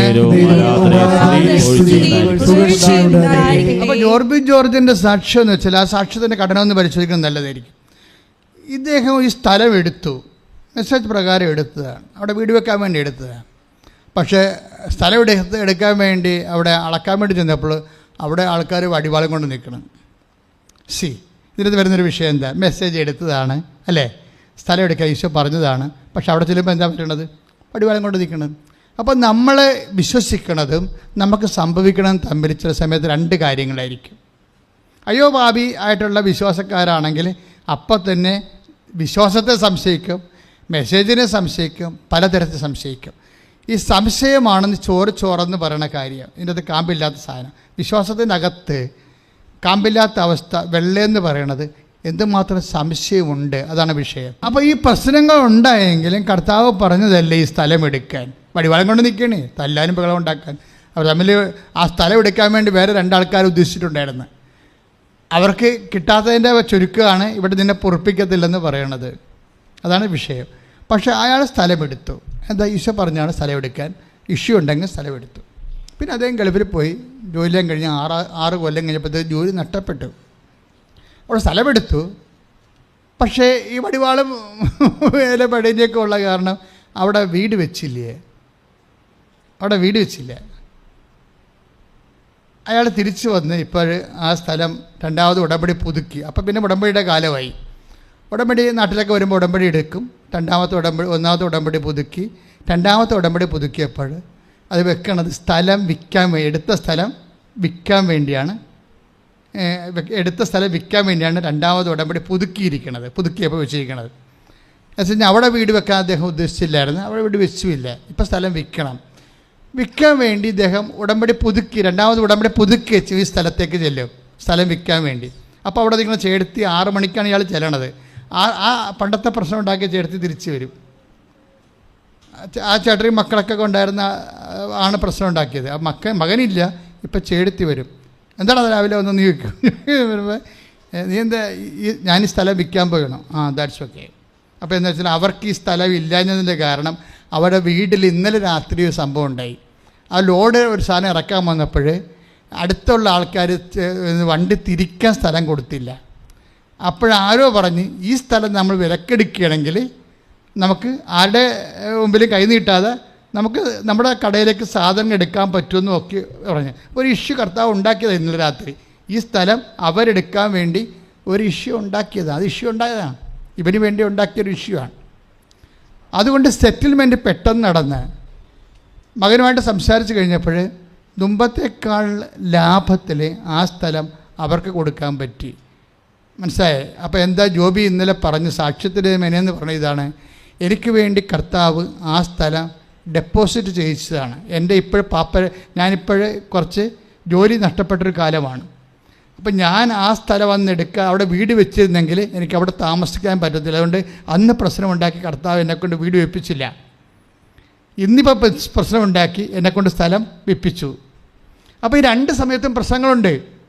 നിങ്ങൾ കേസ് സ്റ്റഡി നോക്കണം. അതായത് 2 സമയത്ത് വീട് വെക്കാതിരിക്കാൻ വേണ്ടി ഈശോ അവിടെ പ്രശ്നം ഉണ്ടാക്കിച്ച്. പക്ഷേ ഇപ്പോൾ എന്താണ്, സ്ഥലം വിൽക്കാൻ വേണ്ടി, സ്ഥലം അവർക്ക് കൊടുക്കാൻ വേണ്ടി വേറെ വിഷയം ഉണ്ടാക്കി. അപ്പം നമ്മൾ ഉടമ്പടിക്കാലത്ത് ചില ഇഷ്യൂസൊക്കെ ഇങ്ങനെ ഉണ്ടായിക്കൊണ്ടിരിക്കും. പക്ഷേ നിങ്ങൾ ബുദ്ധിയും ബോധമുള്ളവരായിരിക്കണം ഉടമ്പടി എടുക്കേണ്ടത്. എന്താ കാര്യം, ആർക്കും കുഴപ്പമില്ലാതെ നിങ്ങളെ ദൈവം പരിപാലിക്കും. അപ്പം ഞാൻ ജോബി ഈ സാക്ഷ്യം പറഞ്ഞുകൊണ്ടിരിക്കുന്ന സമയത്ത് എൻ്റെ മനസ്സിൽ പെട്ടെന്ന് വന്നതെന്ന് വെച്ച് കഴിഞ്ഞാൽ, പണ്ട് ഈ ജോസഫിന് ഒരു സ്വപ്നമുണ്ട്, ഫറവോയ്ക്ക് സ്വപ്നം ഉണ്ടായില്ലേ? ഫറവോയുടെ സ്വപ്നം എന്താ പറഞ്ഞത്? ഇപ്പം 41:4 ഉൽപ്പത്തി പുസ്തകത്തിൻ്റെ 41:4 ഫറവോയുടെ സ്വപ്നമാണ്. എന്താ സ്വപ്നം എന്ന് പറയുന്നത്, ഒരു നദീതീരത്ത് കൊഴുത്ത് അഴകുള്ള 7 പശുക്കൾ നദിയിൽ നിന്ന് കയറി വന്നു. അവ പുൽത്തകിടിയിൽ മേഞ്ഞുകൊണ്ട് നിന്നു. അതിനുശേഷം മെലിഞ്ഞ് വിരൂപമായ വേറെ 7 പശുക്കൾ നൈലിൽ നിന്ന് കയറി നദീതീരത്ത് നിന്നിരുന്ന മറ്റു പശുക്കളുടെ അരികിൽ വന്നു നിന്നു. മെലിഞ്ഞ് വിരൂപമായ പശുക്കൾ കൊഴുത്ത് അഴകുള്ള പശുക്കളെ വിഴുങ്ങിക്കളഞ്ഞു. ഇതെന്ന് വെച്ച് കഴിഞ്ഞാൽ ക്ഷാമത്തിൻ്റെ ഒരു കാലം, അഭിവൃദ്ധിയുടെ ഒരു കാലമാണ്. അപ്പോഴാണ് ഡിപ്പോസിറ്റ് ചെയ്യാൻ പറയുന്നത്. അതാണ് മെടുത്ത പശുക്കൾ. ഈ അഭിവൃദ്ധിയുടെ കാലം വരുമ്പോൾ നമ്മളത് ഇനി വരാൻ പോകുന്ന കാലം മെലിഞ്ഞ കാലമാണെന്നുള്ളൊരു ബോധം നമുക്കുണ്ടാകണം. പലർക്കും ഉണ്ടാകുന്ന ഈ സാമ്പത്തിക കടങ്ങൾ ചെന്ന് വന്നിരിക്കുന്ന വിഷയങ്ങളിൽ ഒന്ന് അതാണ്. എന്ന് വെച്ചാൽ നമ്മൾക്ക് അഭിവൃദ്ധി വരുമ്പോൾ നമ്മൾ അടിച്ചു പൊളിക്കും. പിന്നെ എല്ലാ കാലത്തും ഇങ്ങനെ തന്നെ ആയിരിക്കുമെന്ന് നമ്മൾ വിചാരിക്കും. കോവിഡ് നമ്മൾ കോവിഡ് എന്ന് പറഞ്ഞ സംഭവം കേട്ടിട്ട് പോലും ഇല്ല. ഈ മെലിഞ്ഞ പശു വന്നിട്ട് കൊഴുത്ത പശുവിനെ മുഴുവൻ വിഴുങ്ങിയില്ലേ? നമ്മളുണ്ടാക്കി വെച്ചിരുന്നതെല്ലാം കോവിഡ് കൊണ്ടുപോയി ശരിക്കും പറഞ്ഞാൽ. അപ്പം അങ്ങനെ വരുമ്പോൾ കച്ചവടം നഷ്ടപ്പെട്ടവരുണ്ട്. അങ്ങനെ പല കാര്യങ്ങളിലും അവരുടെ ഇട്ടുകൂട്ടിൽ നിന്നാണ് അവർ ആ കാലങ്ങളിലെല്ലാം ചിലവ് കഴിഞ്ഞുകൊണ്ടിരിക്കുക. മെഴുത്ത പശുവിനെ മെലിഞ്ഞ പശു വിഴുങ്ങിക്കളയും. അപ്പോൾ ഇതൊക്കെ എല്ലാ കാലത്തും ഉള്ളതാണ് ഈ സംഭവങ്ങൾ. ഇന്നത്തെ കാലത്ത് ഈ മെലിഞ്ഞ പശു എന്ന് പറഞ്ഞാൽ കോവിഡ് വന്ന് കയറിയപ്പോൾ പണ്ട് നമ്മൾ ഉണ്ടാക്കി വെച്ചിരുന്നതെല്ലാം അത് വിഴുങ്ങിക്കൊണ്ടുപോയി. അപ്പോൾ നമ്മൾക്ക് കാശില്ലാതെ വിഷമിക്കുന്ന ഒരു സമയമാണ് വന്നത്.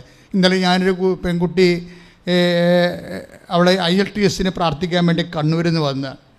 അപ്പോൾ ഞാൻ ചോദിച്ചത്, നിനക്ക് വല്ലതും പറയാനുണ്ടാവുമെന്ന് ചോദിച്ചു. വെച്ചാൽ എനിക്ക് എനിക്കൊരു മനസ്സിന് ഒരു സ്വസ്ഥത കിട്ടണില്ല. നിനക്ക് വല്ലതും പറയാൻ. അപ്പോൾ അവൾക്ക് IELTS അടുത്ത 9-ാം തീയതി പരീക്ഷയാണ്, അതാണ് പറയണത്. അപ്പം ഞാൻ പറഞ്ഞു, അതല്ലല്ലോ വേറെ എന്തോ കാര്യമുണ്ടല്ലോ എന്ന് ഞാൻ പറഞ്ഞു. അപ്പോൾ അവൾ പറഞ്ഞു, അച്ഛാ എനിക്ക് ഇങ്ങോട്ട് വരാനുള്ള വണ്ടിക്കാശില്ലായിരുന്നു, വീട്ടിൽ വരുമാനം ഒന്നുമില്ല, അവസാനം എനിക്ക് പക്ഷേ കൃപാസനത്തിൽ വരണമെന്ന് ഭയങ്കര ആഗ്രഹമായത് കാരണം ഞാൻ ഇരുന്ന് വിഷമിച്ചപ്പോൾ എൻ്റെ ചിറ്റപ്പൻ കണ്ടിട്ട് പറഞ്ഞു, നീ എന്തെങ്കിലും വിഷമിക്കണം? അപ്പോൾ പറഞ്ഞു, ഞാൻ ആലപ്പുഴ എനിക്ക് പോയി ഉടമ്പടി എടുക്കാൻ വേണ്ടിയാണ്. അപ്പോൾ ചിറ്റപ്പൻ എനിക്ക് 2000 രൂപ തന്നു.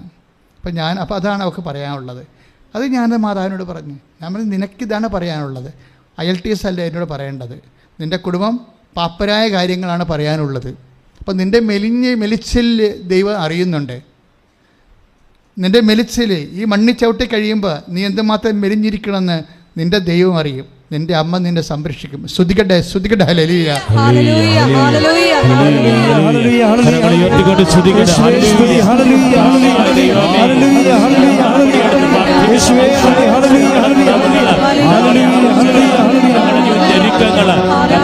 അറിയുന്നല്ലോ ഈശോയുടെ എല്ലാ ഉടമ്പടിയെടുത്ത് പ്രാർത്ഥിക്കുന്നവര് നിയോഗങ്ങളെ തുടർന്ന്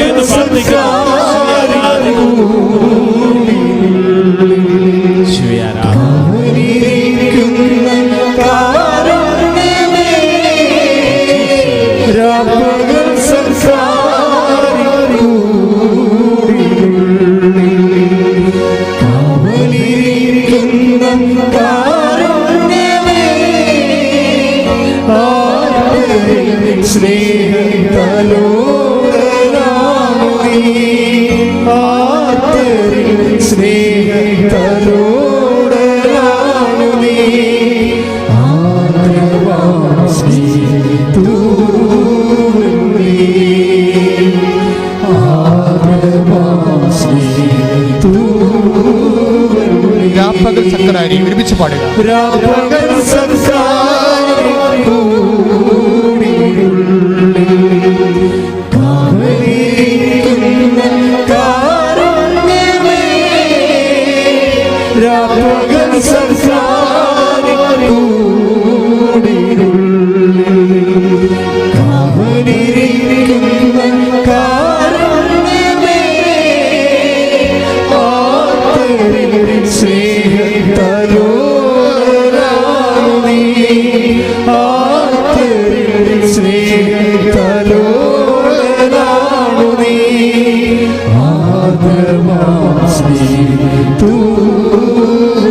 ആദ്രമായ സ്നേഹത്തുവല്ലി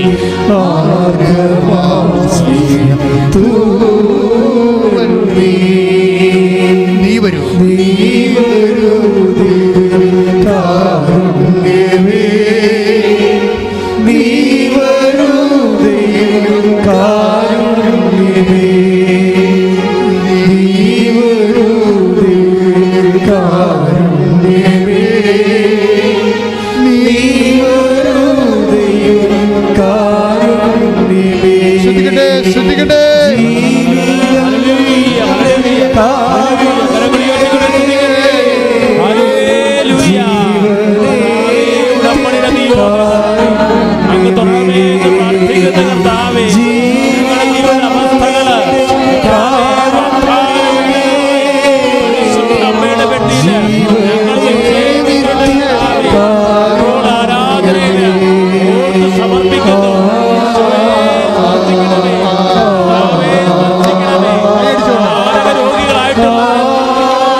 പരിശുദ്ധ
രോഗങ്ങള് മാറിപ്പോകട്ടെ. സ്തുതിക്കട്ടെ, സ്തുതിക്കട്ടെ. മക്കളില്ലാത്തവരെ സ്പർശിക്കണമേ കർത്താവേ. ജോലിയില്ലാത്തവരെ സ്പർശിക്കണമേ കർത്താവേ. മക്കളില്ലാത്തവരെ സ്പർശിക്കണമേ കർത്താവേ.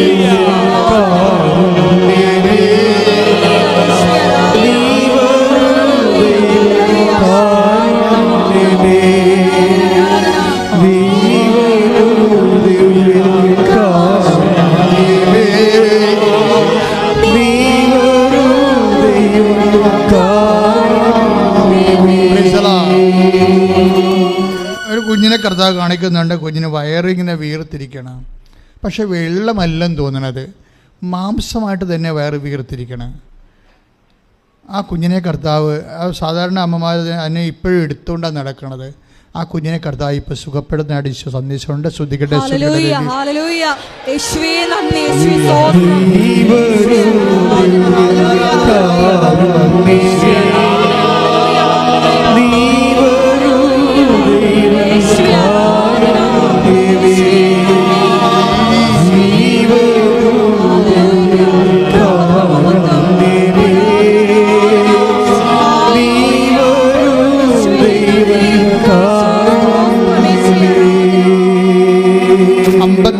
ദിവസമോ 52 മാസമോ ആയിട്ട് ലോക്ക് ചെയ്ത് കിടക്കുന്ന ഒരു വ്യവസായ സ്ഥാപനമോ വ്യാപാര സ്ഥാപനമോ വരുമാന മാർഗം കർത്താവ് ഈ പ്രാർത്ഥനയോടുകൂടി അത് തുറക്കുന്നതായിട്ട് സന്ദേശമുണ്ട്. ശ്രദ്ധിക്കട്ടെ.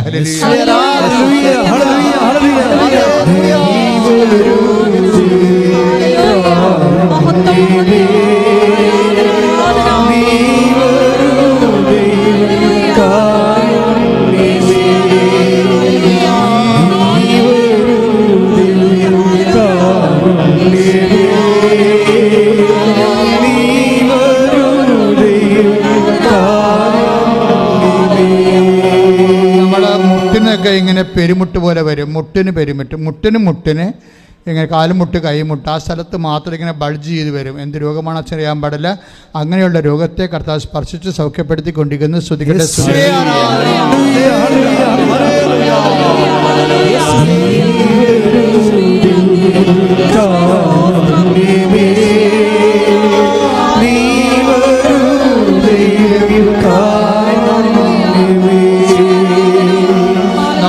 സാധാരണ കാണുന്ന പോലെ ഒരു സ്റ്റീലിൻ്റെ ടബ്ബാണ്. സ്റ്റീലിൻ്റെ ടബില്ലേ നമ്മൾ മുഖമൊക്കെ കഴുകണ, അല്ലെങ്കിൽ പാത്രം കഴുകുന്ന ടബില്ലേ നമ്മൾ ഹോട്ടലിലൊക്കെ ചെല്ലുമ്പോൾ പാത്രം കഴുകുന്ന, ചിലയിടത്ത് സ്റ്റീലായിരിക്കും, ചിലയിടത്ത് മണ്ണായിരിക്കും.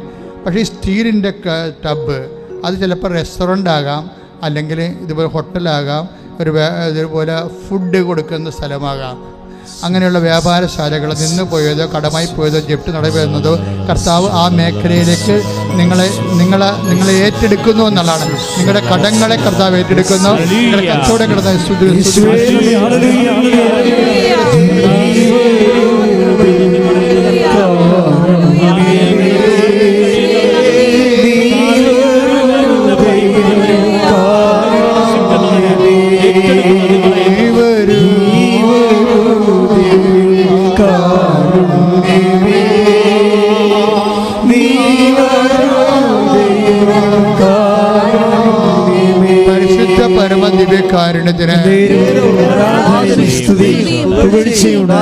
നമ്മുടെ കുലശ്ശേരി പോലെ എന്താ അതിന് നമ്മുടെ ആലപ്പുഴ ഇങ്ങനെയൊക്കെയാണ് പറയുന്നത്, തേപ്പില്ലേ, തേക്കുന്ന ഒരു സംഭവം ഉണ്ടല്ലോ, ഇതാണ് കുലശ്ശേരി. അപ്പം ഇതിങ്ങനെ മെസ്സേജ് കാണിക്കുന്നുണ്ട്. ദാറ്റ് മീൻസ് നിർമ്മാണ പ്രവർത്തനമാണ്. നിർമ്മാണ പ്രവർത്തനമൊക്കെ ഒരുമിച്ച് പ്രാർത്ഥിക്കുക. ചിലപ്പോൾ വീട് വെക്കാൻ ആഗ്രഹിക്കുന്നവരാകാം, വീട് വെക്കാൻ റിപ്പയർ ചെയ്യാൻ ഉദ്ദേശിക്കുന്നവരാകാം, അല്ലെങ്കിൽ എക്സ്റ്റെൻഡ് ചെയ്യാൻ ഉദ്ദേശിക്കുന്നവരാകാം, ചിലപ്പോൾ വീടിന് പകരം സ്ഥാപനമാകാം, എന്തുമാകട്ടെ. നിർമ്മാണ പ്രവർത്തനങ്ങൾ തടസ്സപ്പെട്ട് കിടക്കുന്നവരും നിർമ്മാണ പ്രവർത്തനം ചെയ്യാൻ ഉദ്ദേശിക്കുന്നവരും കൈപൊക്കുക. നിർമ്മാണ പ്രവർത്തനം തടസ്സപ്പെട്ട് കിടക്കുന്നവരെ, നിർമ്മാണം ചെയ്യാൻ ഉദ്ദേശിക്കുന്നവർ കൈപൊക്കുക. പ്രാർത്ഥിക്കുക. അച്ഛനോട് ചേർന്ന് പ്രാർത്ഥിക്കുക. കർത്താവായ ദൈവമേ, വീട് നിർമ്മിക്കാൻ പോകുന്നവരെ സമർപ്പിച്ച് പ്രാർത്ഥിക്കുക. സ്ഥാപനങ്ങൾ നിർമ്മിക്കാൻ പോകുന്നവരെ സമർപ്പിച്ച് പ്രാർത്ഥിക്കുന്നു. നിർമ്മാണ പ്രവർത്തനം തൊഴിലായി ചെയ്തിട്ട് ആ തൊഴിൽ നിന്ന് പോയവരെ സമർപ്പിച്ച് പ്രാർത്ഥിക്കുന്നു. നിർമ്മാണത്തിന്റെ എല്ലാ തടസ്സങ്ങളും പ്രഭാഷണത്തിലെ പ്രത്യക്ഷ പ്രത്യക്ഷപ്പെട്ട പരിശുദ്ധ അമ്മയുടെ മധ്യസ്ഥത്താൽ യേശുനാമത്തിൽ ഈ നിമിഷം മാറിപ്പോകട്ടെ. ശ്രദ്ധിക്കട്ടെ.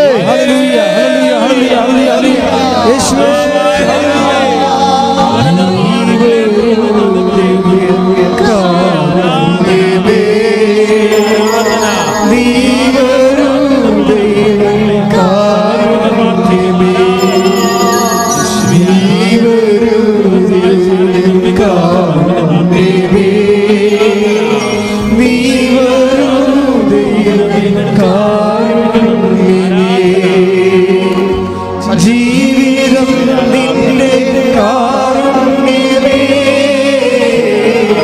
ജീവനേ കാരുണ്യമേ.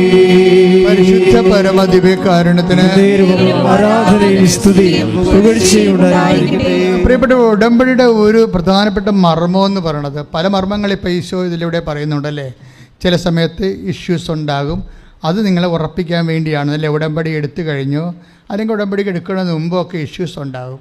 ആ ഉടമ്പടി പക്ഷേ ആ ഇഷ്യൂസ് ഒന്ന് ഇപ്പോഴത്തെ ജോബിക്കുണ്ടായിരുന്ന പ്രശ്നം എന്താണ്? രണ്ട് സമയത്തും പ്രശ്നമാണ് അയാൾക്ക്, പക്ഷേ രണ്ടു അയാൾക്ക് നേട്ടമായി മാറി. രണ്ട് സമയത്തും പ്രശ്നമുണ്ടായി, പക്ഷേ രണ്ട് സമയത്ത് നേട്ടമായി മാറി. ഇപ്പം അപ്പൻ ആ സമയത്ത് മരിക്കേണ്ട ആളാണ്, അതിൻ്റെ അകത്ത് കുഴപ്പമില്ല. അപ്പം മരിച്ചൊരു വിഷമില്ല, പ്രായമായ ആളാണ്. തന്നെയല്ല അദ്ദേഹം രോഗിയുമായിരുന്നു. അദ്ദേഹത്തിന് ശുശ്രൂഷത്തിൽ ആ മനുഷ്യന് സന്തോഷമുണ്ട്, അവസാന കാലങ്ങളിൽ ശരിക്കും നോക്കിയതിൽ സന്തോഷമുണ്ട്. പക്ഷേ എങ്കിലും അപ്പൻ്റെ 5 ലക്ഷം രൂപ അയാൾക്ക് കിട്ടിയപ്പോൾ ആ 5 ലക്ഷം രൂപയാണ് അയാൾക്ക് കടമുണ്ടായിരുന്നത്. ആ കടം അതുകൊണ്ട് തന്നെ അയാളെ ചെയ്തു. അതായത് ഉടമ്പടിക്കാലത്ത് നിങ്ങൾ എന്ത് സംഭവിച്ചാലും വിഷയത്തെ നോക്കരുത്, ദൈവത്തെ നോക്കാവൂ. കുറച്ച പോയിന്റ് പിടിയോ. ഇപ്പം നിങ്ങൾ IELTS ഫ്ലോപ്പ് ആയെന്ന് തന്നെ വിചാരിക്കുക അല്ലേ. ഇപ്പം ചില പറയാം, അച്ഛാ 5 പ്രാവശ്യം ഞാൻ പരീക്ഷ എഴുതി, ഇത് 6ാമത്തതാണ്, ഇതും ഫ്ലോപ്പായാൽ എനിക്ക് കാശില്ലെന്ന് പറയും.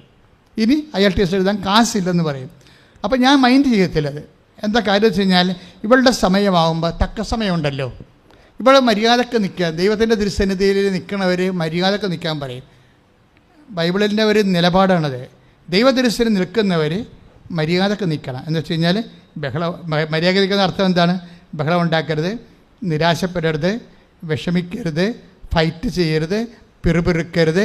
കുറേ ദൈവത്തിൻ്റെ മുമ്പിൽ നിൽക്കാൻ വലിയ പാടാണ്. ഇത്രയും നാളെനിക്ക് മനസ്സിലായത് അങ്ങനെയാണ്. നമുക്ക് ആരുടെ മുമ്പിലൊക്കെ നിൽക്കാം, പക്ഷെ ദൈവത്തിൻ്റെ മുമ്പിൽ നിൽക്കാൻ ദൈവം ചാടി കടിക്കത്തൊന്നുമില്ല. പക്ഷേ നമ്മുടെ ഒരു ചെറിയൊരു ചലനം കൊണ്ട് തന്നെ ദൈവത്തിൻ്റെ അനുഗ്രഹം ബ്ലോക്കായി പോകാൻ സാധ്യതയുണ്ട്. അതുകൊണ്ട് പത്രോസ് പറയണത് എന്താ പറയണത്?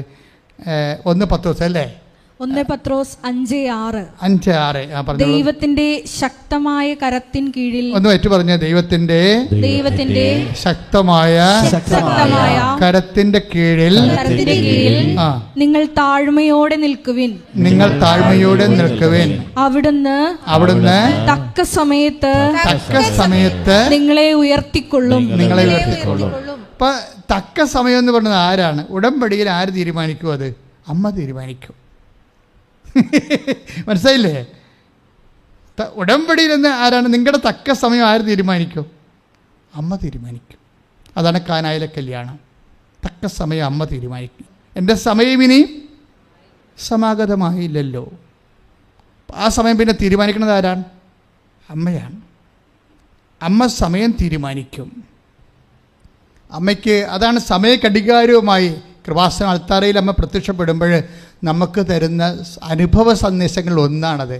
തക്ക സമയം, നിൻ്റെ സങ്കടങ്ങൾ തീരാനുള്ള തക്ക സമയം നിൻ്റെ അമ്മ തീരുമാനിക്കുമെങ്കിൽ അതിനെ തീരുമാനിപ്പിക്കുന്ന പ്രാർത്ഥനയാണ് അമ്മ നൽകിയ ഉടമ്പടി പ്രാർത്ഥന. കൈ അടിച്ച് കർത്താൻ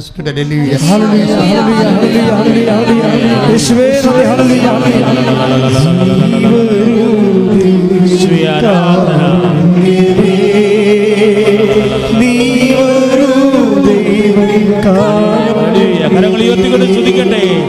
കരങ്ങൾ ഉയർത്തി സ്തുതിക്കട്ടെ. ഹല്ലേലൂയ ഹല്ലേലൂയ ഹല്ലേലൂയ പരമദിവ്യകാരുണ്യത്തിന് ആരാധനയും സ്തുതിയും പുകഴ്ചയും ഉണ്ടായിരിക്കട്ടെ. അപ്പോൾ ഈ 1 പത്രോസ് 5:6 ദൈവത്തിൻ്റെ തിരുസന്നിധിയിൽ എങ്ങനെ നിൽക്കണമെന്ന് പറയണത്? താഴ്മയോടെ നിൽക്കണം, വിനയത്തോടെ നിൽക്കണമെന്ന്. അത് ഒന്ന് പ്രാർത്ഥിച്ച് ഭരിക്കേണ്ട കാര്യങ്ങളാണ്. ഒന്ന് പറഞ്ഞ്, കർത്താവേ അങ്ങയുടെ തിരുസന്നിധിയിൽ വിനയത്തോടെ നിൽക്കാൻ, ബഹളം ഉണ്ടാക്കാതെ നിൽക്കാൻ, പെരുപെറുക്കാതെ നിൽക്കാൻ എനിക്ക് പ്രത്യേക അഭിഷേകം നൽകണമേ.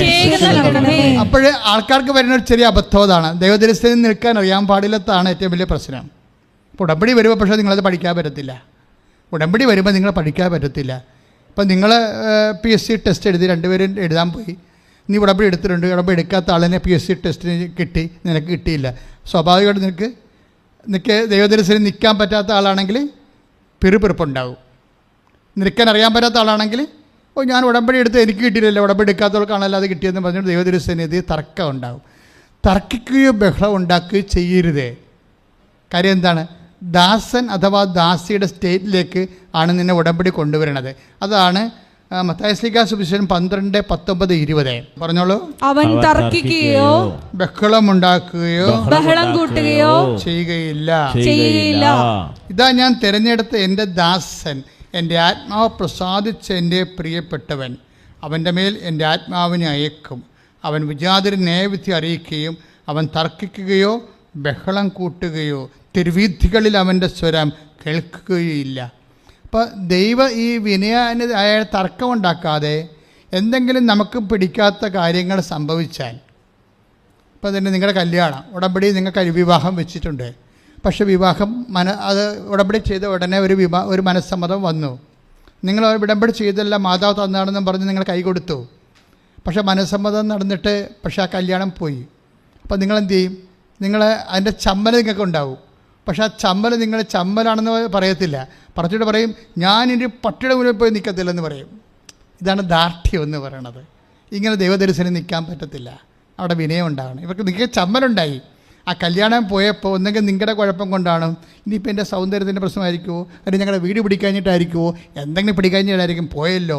അപ്പോൾ അതിൻ്റെ സ്വാഭാവികമായിട്ട് ഓരോ മനുഷ്യനുണ്ടാകുന്നത്, സാധാരണ മനുഷ്യർക്കുണ്ടാകുന്നത് ഒരു ചമ്മൽ പോലെ ഉണ്ടാകും. പക്ഷെ ചമ്മൽ ഇവർ പുറത്ത് കാണിക്കത്തില്ല. അത് കാണിക്കാതിരിക്കാൻ വേണ്ടി അമ്മയോട് പറയും, ഇനി ഒരുവൻ്റെ മുമ്പിൽ പോയി ഞാൻ നിൽക്കത്തില്ല. ഇതാണ് വിഷയം. പ്രാക്ടിക്കലായിട്ട് പറഞ്ഞാൽ ഇതാണ് വിഷയം. ഇങ്ങനെ ഓരോ വിഷയം വരുമ്പോഴും നമ്മൾ ഇതിൻ്റെ തെളിമയില്ല, അറിയാവില്ല. അവിടുന്ന് തൻ്റെ, അതായത് ദൈവത്തിൻ്റെ നിൽക്കാൻ അറിയത്തില്ല ഇവർക്ക്. കാര്യം എന്തുകൊണ്ടാണ് ഇങ്ങനെ സംഭവിച്ചത്? ഇപ്പം നിങ്ങൾക്കറിയാമല്ലോ, കഴിഞ്ഞ ദിവസങ്ങളിൽ തൃശ്ശൂരിൽ നിന്നൊരു സഹോദരി സാക്ഷ്യം പറഞ്ഞു. അവർ സാക്ഷ്യം പറഞ്ഞു വെച്ച് കഴിഞ്ഞാൽ അവർക്ക് ഓസ്ട്രേലിയ മൈഗ്രേറ്റ് ചെയ്യണം. മൈഗ്രേറ്റ് ചെയ്യണ മുമ്പ് അവർക്ക് വരെ കുറേ പ്രോബ്ലം ഉണ്ട്. അവിടെ പ്രോബ്ലം വെച്ച് കഴിഞ്ഞാൽ അവർക്കൊരു കുട്ടിയെ കൂടി വേണം. ആ കുട്ടിയെ പക്ഷേ അവർ കിട്ടണില്ല. 7 കൊല്ലമായി, 2 കുട്ടികളുണ്ട്, ഒരു കുട്ടിയെ കൂടി വേണം. 7 കൊല്ലമായിട്ട് ആ 3ാമത്തെ കുട്ടിയെ കിട്ടണില്ല. അവർ ഉടമ്പടി ചെയ്ത് അപ്പോൾ ഓസ്ട്രേലിയ മൈഗ്രേഷൻ കൂടി ഉടമ്പടി വിഷയമാക്കി. യൂട്യൂബിൽ ആ സാക്ഷി ചെയ്യുന്നുണ്ട്. 2 ദിവസം മുമ്പുള്ള സാക്ഷിയാണത്. അത് അപ്പോൾ വിഷയമായി കഴിയുമ്പോൾ അവർ ഉടമ്പടി വെച്ച് കഴിയുമ്പോൾ തന്നെ അവർ പ്രഗ്നൻ്റ് ആകും. പ്രഗ്നൻ്റ് ആയ ശേഷം കുറേ പ്രഗ്നൻസി പ്രോബ്ലംസ് ഉണ്ടാവും. പക്ഷേ ഇവർ സാധാരണ ലേഡിയല്ല, ഭയങ്കര അവർ നിമിഷം ഓർക്കും, കർത്താവിനോട് ഇപ്പോൾ ആ സമയത്താണ് ഞാൻ കുഞ്ഞിനെ ചോദിച്ച് വാങ്ങിച്ചതെന്ന് ഓർക്കും. എൻ്റെ ഈ ദൈവത്തോടുള്ള ഈ പിടിവാശി കാരണം കുഞ്ഞ് സഫർ ചെയ്യുന്നുണ്ടല്ലോ, ഇത് ഇങ്ങനെ പോകേണ്ട കാര്യമില്ലായിരുന്നു അല്ലേ, ഇത് ദൈവം ഉദ്ദേശിച്ച് കാണത്തില്ല എന്ന് പറഞ്ഞുകൊണ്ട് അപ്പോഴോ പറയും, ഞാൻ ഇല്ല, ഞാൻ ഉടമ്പടി അങ്ങനെയെങ്കിൽ ദൈവം എനിക്ക് 7 കൊല്ലത്തിനുള്ളിൽ കുഞ്ഞിനെ തരേണ്ടതായിരുന്നില്ല. അപ്പോൾ ഉടമ്പടി എടുത്തപ്പോഴല്ലേ കുഞ്ഞിനെ കിട്ടിയത്, അപ്പോൾ ദൈവത്തിൻ്റെ കുഞ്ഞ് തന്നെയാണ് പറഞ്ഞ് ഇവിടെ സ്റ്റേണായിട്ട് നിൽക്കും. എൻ്റെ അടുത്ത് ഇങ്ങനെ ആദ്യം ഒരു ചെറിയൊരു ആട്ടം വന്നെങ്കിലും പിന്നെ അവർ കർത്താവിൻ്റെ കൂടെ സ്റ്റേണായിട്ടില്ല, ഞാൻ ഉടമ്പടി എടുത്തപ്പോൾ തന്നതാണ്, ഇനി ദൈവത്തിൻ്റെ കുഞ്ഞായതുകൊണ്ട് ദൈവം തന്നെ നോക്കിക്കൊള്ളും. അപ്പോൾ ഡോക്ടർ ഇതിൻ്റെ ഇടയ്ക്ക് കുറേ കാര്യങ്ങളൊക്കെ പറയുന്നുണ്ട്. ഇങ്ങനെ നിങ്ങൾക്ക് 2 കുഞ്ഞുങ്ങളുണ്ടല്ലോ ഓൾറെഡി, 3ാമത്തെ കുഞ്ഞിനെ എന്തിനാണ് എന്നൊക്കെ ഡോക്ടർ ചോദിക്കുന്നതെന്ന് വെച്ചാൽ അബോർഷൻ ചെയ്യണില്ലേ എന്ന് ചോദിക്കുന്നതിന് പകരം ഡോക്ടർ അതിൻ്റെ വെയർ അബൌട്ട്സിൽ ഇവരെ അപ്പുറത്തും ഇപ്പുറത്തുള്ള എല്ലാ സെറ്റിൽമെൻറ്റ് ഉണ്ടാക്കുകയും. പക്ഷേ ഇവർ പറയും അങ്ങനെ ചെയ്യത്തില്ല ഡോക്ടറെ, ഇത് ഞാൻ ചോദിച്ച് വാങ്ങിച്ചാൽ കർത്താവിടേക്കെന്ന്. അപ്പോൾ കർത്താവ് നോക്കുമെന്നുള്ളതാണ് അവരുടെ ഒരു വിശ്വാസം. പക്ഷേ എന്താ പ്രോബ്ലം വെച്ച് കഴിഞ്ഞാൽ ഈ കുഞ്ഞിൻ്റെ ക്രൈസിസ് ഉണ്ടായിക്കൊണ്ട് ഇവർക്ക് ഇന്ന് ഫെയ്ത്ത് ജനറേറ്റ് ചെയ്ത് പ്രെയർ ജനറേറ്റ് ചെയ്ത് അത് ഒരു ഭയങ്കരമായിട്ട് കാര്യം. ഈ നമ്മൾക്ക് വിശ്വാസം എന്ന് പറയണത് ഒരു ഇൻ്റലക്ച്വൽ വെഞ്ചറാണ്. അത് വിശ്വാസം ഒരു ഇമോഷണൽ വെഞ്ചറല്ല, അത് എല്ലാവരും മനസ്സിലാക്കണം. വിശ്വാസം എന്ന് പറയണത് ബുദ്ധിപരമായ ഒരു ഇടപെടലാണ്. അപ്പോൾ ഇവരെന്താ പറയണതെന്ന് വെച്ച് കഴിഞ്ഞാൽ, ഇപ്പോൾ ഒരു ക്രൈസിസ് ഉണ്ടായി, ഉടമ്പടി ചെയ്തു, 7 കൊല്ലം കൊണ്ട് അവർക്ക് മക്കളില്ല, ഉടമ്പടി ചെയ്തപ്പോൾ അവർക്ക് മക്കളെ കൊടുത്തു, പക്ഷേ മക്കൾക്ക് എന്തോ കുഴപ്പമുണ്ട്, കുഞ്ഞിനെന്തോ കുഴപ്പമുണ്ട്, അത് ചലഞ്ച് ആയിട്ടുള്ള പ്രഗ്നൻസിയാണ്. ഡോക്ടർ പറഞ്ഞത് എന്തിനാ 2 കുഞ്ഞുങ്ങളുണ്ടല്ലോ ഓൾറെഡി, പിന്നെ നിങ്ങൾക്ക് പ്രശ്നങ്ങളൊന്നും ഇല്ലല്ലോ, പിന്നെ ഇതിനെ സൂക്ഷിക്കേണ്ട കാര്യമില്ല, ടെർമിനേറ്റ് ചെയ്ത് കളയാമെന്ന് പറയുമ്പോൾ ഇവർ പറയും അങ്ങനെയല്ല ഡോക്ടർ, ഇത് ഞാൻ കർത്താവിൻ്റെ 7 കൊല്ലം എനിക്ക് മക്കളില്ലായിരുന്നു, പക്ഷെ ഞാനിപ്പോൾ ചോദിച്ച് വാങ്ങിച്ചതാണിത്, അപ്പോൾ ദൈവത്തിൻ്റെ കുഞ്ഞാണ്, അപ്പോൾ ദൈവം നോക്കിക്കൊള്ളും. അപ്പോൾ സ്വാഭാവികമായിട്ട് ആ കുഞ്ഞിന് പ്രശ്നം ഉണ്ടാക്കിയതാരാണ്? ദൈവം തന്നെ ആയിരിക്കും, അറിയത്തില്ല. എന്താ വെച്ചാൽ ഇവർ വെച്ചിരിക്കണ ഇവർ ഓസ്ട്രേലിയയിലൊക്കെ വെച്ചിരിക്കണ മൈഗ്രേഷൻ, 2 കുഞ്ഞുങ്ങളും 3 കുഞ്ഞുങ്ങളും ഹസ്ബൻഡും വൈഫും കൂടി പോകാൻ വേണ്ടി വെച്ചിരിക്കുന്നതാണ്. അതിൻ്റെ അകത്ത് ഉടമ്പടിയുടെ ഒരു വിഷയം അതാണ്. പക്ഷേ ഇതിനൊക്കെ എല്ലാം നമുക്കൊരു ക്രൈസിസ് വരുമ്പോൾ നിങ്ങൾ എന്താ ദൈവം ഉദ്ദേശിക്കണമെന്ന് അറിയാമോ? അതായത് ഉടമ്പടിയും ക്രൈസിസുമാണ് ഞാൻ ഇന്ന് ഡീൽ ചെയ്യുന്ന സബ്ജക്റ്റ്. ഞാൻ ഇത് ഉദ്ദേശിച്ച് വന്നതല്ല, ഞാൻ വേറെ കാര്യമൊക്കെ പറയാമെന്ന് പറഞ്ഞ് വന്നതാണ്. പ്രാർത്ഥിച്ചിട്ട് വേണം, ഒത്തിരി പ്രാർത്ഥിച്ചിട്ടാണ് വന്നതേ. പക്ഷേ ഇവിടെ വന്നപ്പോൾ വിഷയം ചേഞ്ച് ചെയ്ത് ഉടമ്പടിയും ക്രൈസിസും എന്നുള്ള ബന്ധമായ വിഷയമാണ് ഇപ്പോൾ ഡീൽ ചെയ്തുകൊണ്ടിരിക്കുന്നത് പരിശുദ്ധാത്മാവ്. അതിലെന്താ പ്രശ്നം? ഇത് ക്രൈസിസ് എന്ന് പറയുമ്പോൾ ഇവരിതോടുകൂടി ഇവരുടെ പ്രെയർ ജനറേറ്റ് ചെയ്യും. നമ്മൾ ഉദ്ദേശിക്കണമെന്ന് വെച്ചാൽ പ്രാർത്ഥനയില്ലേ, നമ്മുടെ ഇപ്പോൾ എല്ലായിടത്തും സുനിൽകുമാറിനും പ്രോബ്ലമാണല്ലോ ഉടമ്പടി എടുത്ത് കഴിഞ്ഞിട്ട്, അത് കഴിഞ്ഞാൽ ഇവർക്കും പ്രോബ്ലമാണ്, ജോബിക്കും പ്രോബ്ലമാണല്ലോ, ഈ തൃശ്ശൂർ ലേഡി ഈ സഹോദരിക്കും പ്രോബ്ലമാണ്. പക്ഷേ ഇവരെല്ലാം ചെയ്തിരിക്കുന്ന ഒരു കാര്യമുണ്ട്. എന്താണ് അവർ ചെയ്തിരിക്കുന്നത്? അവർ പ്രെയർ ജനറേറ്റ് ചെയ്യും. എന്ന് വെച്ച് കഴിഞ്ഞാൽ കർത്താവിൻ്റെ അടുത്ത് തർക്കത്തിനില്ല, കാര്യം എന്താ, തർക്കത്തിനില്ല, ബഹളത്തിനില്ല. പിന്നെ എന്താണ്, അവിടുന്ന് ഇതാ ഞാൻ തിരഞ്ഞെടുത്ത എൻ്റെ ദാസൻ അഥവാ ദാസി, അതാണ് സബ്ജക്റ്റ്. ഉടമ്പടി ചെയ്യുമ്പോൾ ഇപ്പോൾ 12:19 ഇതാ ഞാൻ തിരഞ്ഞെടുത്ത, ഒന്ന് പറഞ്ഞേ, ഇതാ ഞാൻ തിരഞ്ഞെടുത്ത എൻ്റെ ദാസൻ, എൻ്റെ ദാസി, എൻ്റെ ആത്മാവ് പ്രസാദിച്ച എൻ്റെ പ്രിയപ്പെട്ടവൻ, എൻ്റെ പ്രിയപ്പെട്ടവൾ, അവരുടെ മേൽ ഞാൻ എൻ്റെ ആത്മാവിനെ അയക്കും. അവർ ചതഞ്ഞ ഞാങ്കണ കുടിക്കുകയില്ല, പുകഞ്ഞ തിരി കെടുത്തുകയില്ല. ദാസന്റെയും ദാസിയുടെയും ഒക്കെ ഒരു നിലപാടെന്ന് പറയണത്, എന്തെങ്കിലും അത്യാഹിത ഉണ്ടായാൽ ആ കള പോട്ട എന്നും പറഞ്ഞ് അവർ ഇട്ടച്ചും പോകത്തില്ല, ചതഞ്ഞ ഞാങ്കണ ഓടിക്കത്തില്ല. ഒരു തിരി പുകഞ്ഞിരിക്കുകയാണ്, അതിനെ കെടുത്തത്തില്ല, അത് കുറച്ച് കഴിയുമ്പോൾ തെളിഞ്ഞ് വരുമെന്ന് വിശ്വസിക്കും. ഇതാണ് ദാസൻ്റെ പ്രത്യേകത. അപ്പം നിങ്ങൾക്കൊരു ഹോപ്പ് ഉണ്ടാകണം ഈ വിഷയത്തിൽ. എന്തെങ്കിലും ഒരു ഉടമ്പടി എടുത്തു കഴിഞ്ഞതിന് ശേഷം എന്തെങ്കിലും ഒരു ഡിസ്റ്റർബൻസ് ഉണ്ടായാൽ നിങ്ങൾ പ്രെയർ ഉടനെ ഫ്ലോപ്പാക്കരുത്. മനസ്സിലായില്ലേ? പ്രെയർ എന്ന് വെച്ചാൽ പ്രാർത്ഥനാ ജീവിതം. പ്രാർത്ഥന എന്ന് പറഞ്ഞാൽ ഉടമ്പടി എന്ന് പറയുന്നത് പ്രാർത്ഥന 20% ഉള്ളൂ. ബാക്കിയെല്ലാം രോഗികളെ ശുശ്രൂഷിക്കുക, പത്രം വിതരണം ചെയ്യുക, പ്രേക്ഷിത പ്രവർത്തനമൊക്കെയാണ്. കർത്താവിനെ അറിയാത്ത അറിയിക്കുക, അറിഞ്ഞവരെ ആഴപ്പെടുത്തുക. ചില ആൾക്കാർ പത്രം കൊടുക്കണമെങ്കിൽ ഏപ്രിൽ 2-ാം തീയതി മേടിച്ച പത്രം കൊടുക്കണത് ഏപ്രിൽ 28-ാം തീയതിയാണ് കൊടുത്തു തീരണത്. അതൊക്കെ വെച്ചാൽ നിങ്ങളുടെ വാദപ്പനിയാണ് കാണിക്കുന്നത്, വിശ്വാസത്തിൻ്റെ വാദപ്പനി. ബുദ്ധിയും ബോധമുള്ളവർ, ഇൻ്റലക്ച്വൽ ആയിട്ടുള്ളവർ അത് എടുത്തു കഴിഞ്ഞാൽ എത്രയും വേഗം തീഷ്ണതയോടെ. ഇതെന്ന് വെച്ചാൽ ഏപ്രിൽ 28-ാം തീയതി വരെ എന്തുകൊണ്ടാണ് 2-ാം തീയതി പത്രം ഇരിക്കാൻ കാര്യം വെച്ച് കഴിഞ്ഞാൽ, നിങ്ങൾ അവിടെ ഇവിടെയും പോകുമ്പോൾ 2 പത്രം കൊണ്ട് പോകും. 2 പത്രം കൊണ്ടുപോയാൽ ആരും അറിയരുത്, ഞാൻ പത്രം കൊടുക്കുകയാണെന്ന് ഓർക്കരുത്. ഇങ്ങനെ അതായത് നിങ്ങളുടെ ഒരു ഈഗോ സെക്യൂർ ചെയ്തുകൊണ്ട് മാത്രം ന്യൂട്രലായിട്ട് തട്ടിപ്പ് കാണിക്കും. അതായത് പത്രം ബോൾഡായിട്ട് കർത്താവിൻ്റെ നാമത്തിൽ ഇപ്പോൾ എന്നെ അനുഗമിക്കാൻ മനുഷ്യരുടെ മുമ്പിൽ എന്നെ ഏറ്റുപറഞ്ഞാൽ സ്വർഗസ്ഥനായ പിതാവിൻ്റെ മുമ്പിൽ ഞാനും നിങ്ങളെ ഏറ്റുപറയും. അവിടെയാണ് വിഷയം ഇരിക്കുന്നത്. 10:32 ഇതിൻ്റെ അടിസ്ഥാന വചനമാണ്. മനുഷ്യരുടെ മുമ്പിൽ ഏറ്റുപറയണം. അപ്പോൾ മനുഷ്യരുടെ മുമ്പിൽ ഏറ്റുപറയാൻ പേടിയുള്ളവരാണ് ആദ്യ ദിവസം 2 ദിവസം പത്രം കൊണ്ടേ കൊടുത്ത് 5 ദിവസം കഴിയുമ്പോൾ 1 പത്രം കൊണ്ടേ കൊടുത്ത് ഇങ്ങനെ എല്ലാം കൂടി നക്കാപ്പിച്ച കൊടുത്ത് അവസാനിപ്പിക്കും. കൊടുക്കണ എല്ലാം ശരിയാണ്, തെറ്റില്ല. പക്ഷേ ഉള്ള പ്രോബ്ലം വെച്ചാൽ നിലപാട് തെറ്റിപ്പോയി. എന്താണ്? ആരും അറിയരുത് ഞാൻ പത്രം കൊടുക്കുകയാണെന്ന്. ഞാൻ വായിക്കാൻ വേണ്ടി പത്രം എടുത്ത് അവർക്ക് കൊടുത്തു, അത്തച്ച് അങ്ങനെ 30 ദിവസം കഴിഞ്ഞപ്പോൾ ആ പത്രം എല്ലാം തീർന്നു. പക്ഷേ അതിൻ്റെ തട്ടിപ്പുണ്ട്. തട്ടിപ്പെന്ന് പറയുന്നത് നിങ്ങൾക്ക് ഈഗോ ഉണ്ട്, നിങ്ങൾ ആരോ ആണെന്ന് നിങ്ങൾ ധരിക്കുന്നു, ദൈവത്തിൻ്റെ മുമ്പിൽ വിനയമില്ല. അതുകൊണ്ടാണ് പത്രോസ് പറയണത് എന്താണ്? ദൈവത്തിൻ്റെ തിരുസന്നിധിയിൽ വിനയത്തോടെ നിൽക്കാൻ പറയണത്. പിടിയിട്ടില്ലേ? അതാണ് 1 പത്രോസ് 5:6 എന്ന് പറഞ്ഞാൽ ദൈവത്തിന്റെ തിരുസന്നിധിയിൽ വിനയത്തോടെ നിൽക്കുക. അവിടുന്ന് തക്ക സമയത്ത് നിങ്ങളെ ഉയർത്തിക്കൊള്ളും. അപ്പൊ ഈ തക്ക സമയം എന്നുള്ളത് ഇപ്പോഴെന്താ സംഭവിച്ചിരിക്കുന്നത്? ഉടമ്പടി എടുക്കുമ്പോൾ സമയം ആരാ നിശ്ചയിക്കുന്നത്? അമ്മയാണ് നിശ്ചയിക്കുന്നത്. തക്ക സമയം മാത്രമല്ല, ആ വിഷയം അമ്മ തന്നെ നിശ്ചയിക്കും. ആ തൃശ്ശൂരത്തെ സഹോദരി പറഞ്ഞത്, ഞങ്ങൾക്ക് ഓസ്ട്രേലിയയൊക്കെ ഞാൻ ഉടമ്പടി വെച്ചത്, പക്ഷേ അമ്മ അതിനേക്കാൾ ബെറ്ററായിട്ട് ഇപ്പോൾ US മൈഗ്രേറ്റ് ചെയ്യാൻ വേണ്ടി വിഷയം സെറ്റ് ചെയ്തുകൊണ്ടിരിക്കുകയാണ്.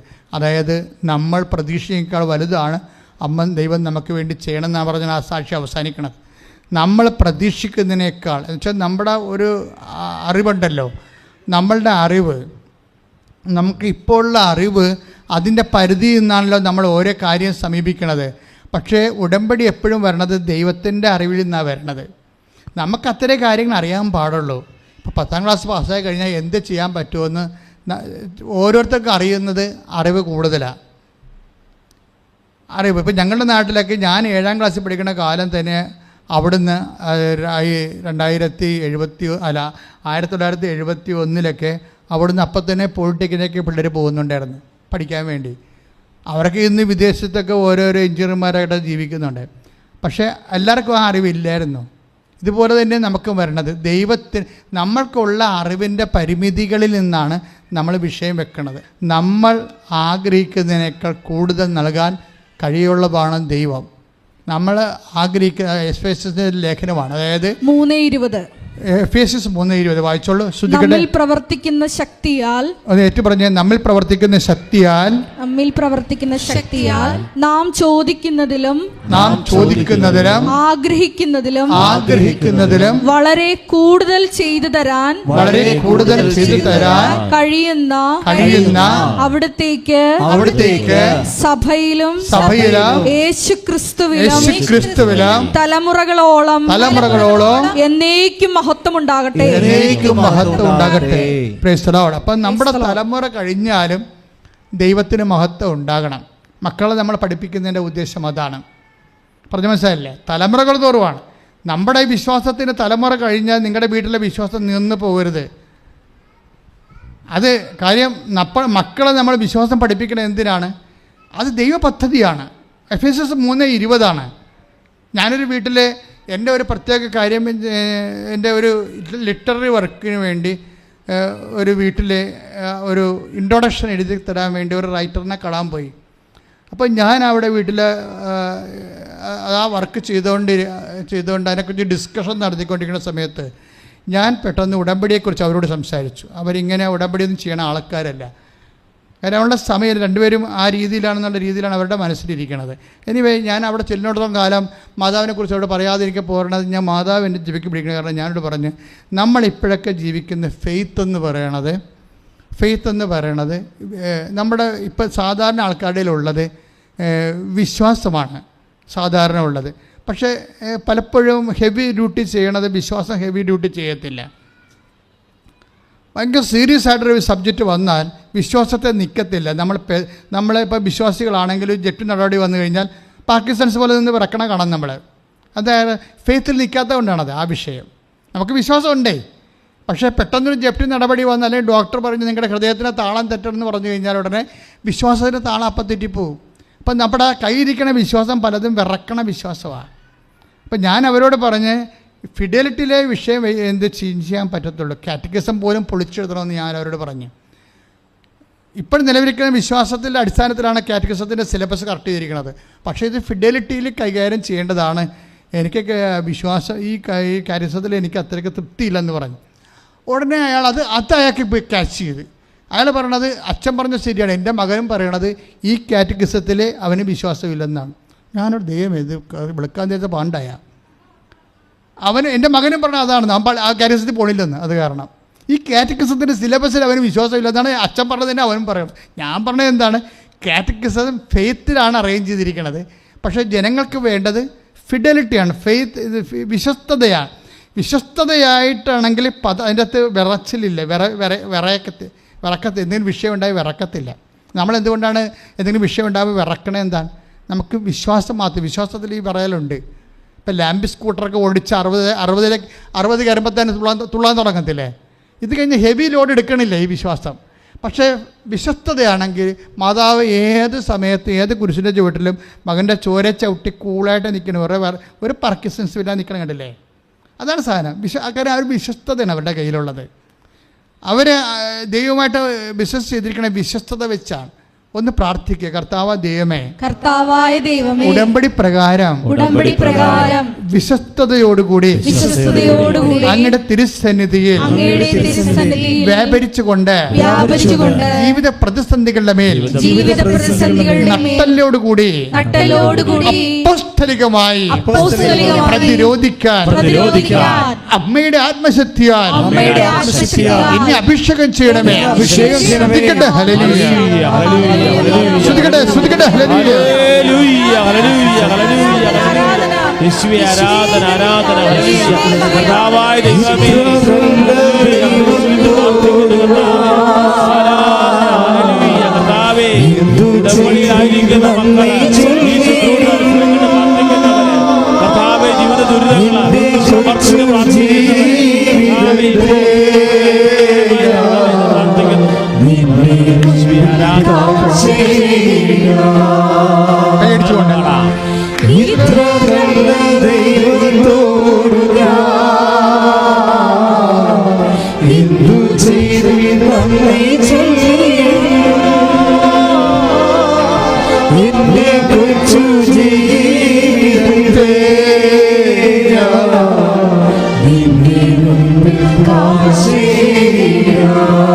പാടുക ഇത്ര നല്ല ദൈവത്തോടെ, ഇത്ര നല്ല ദൈവത്തോടു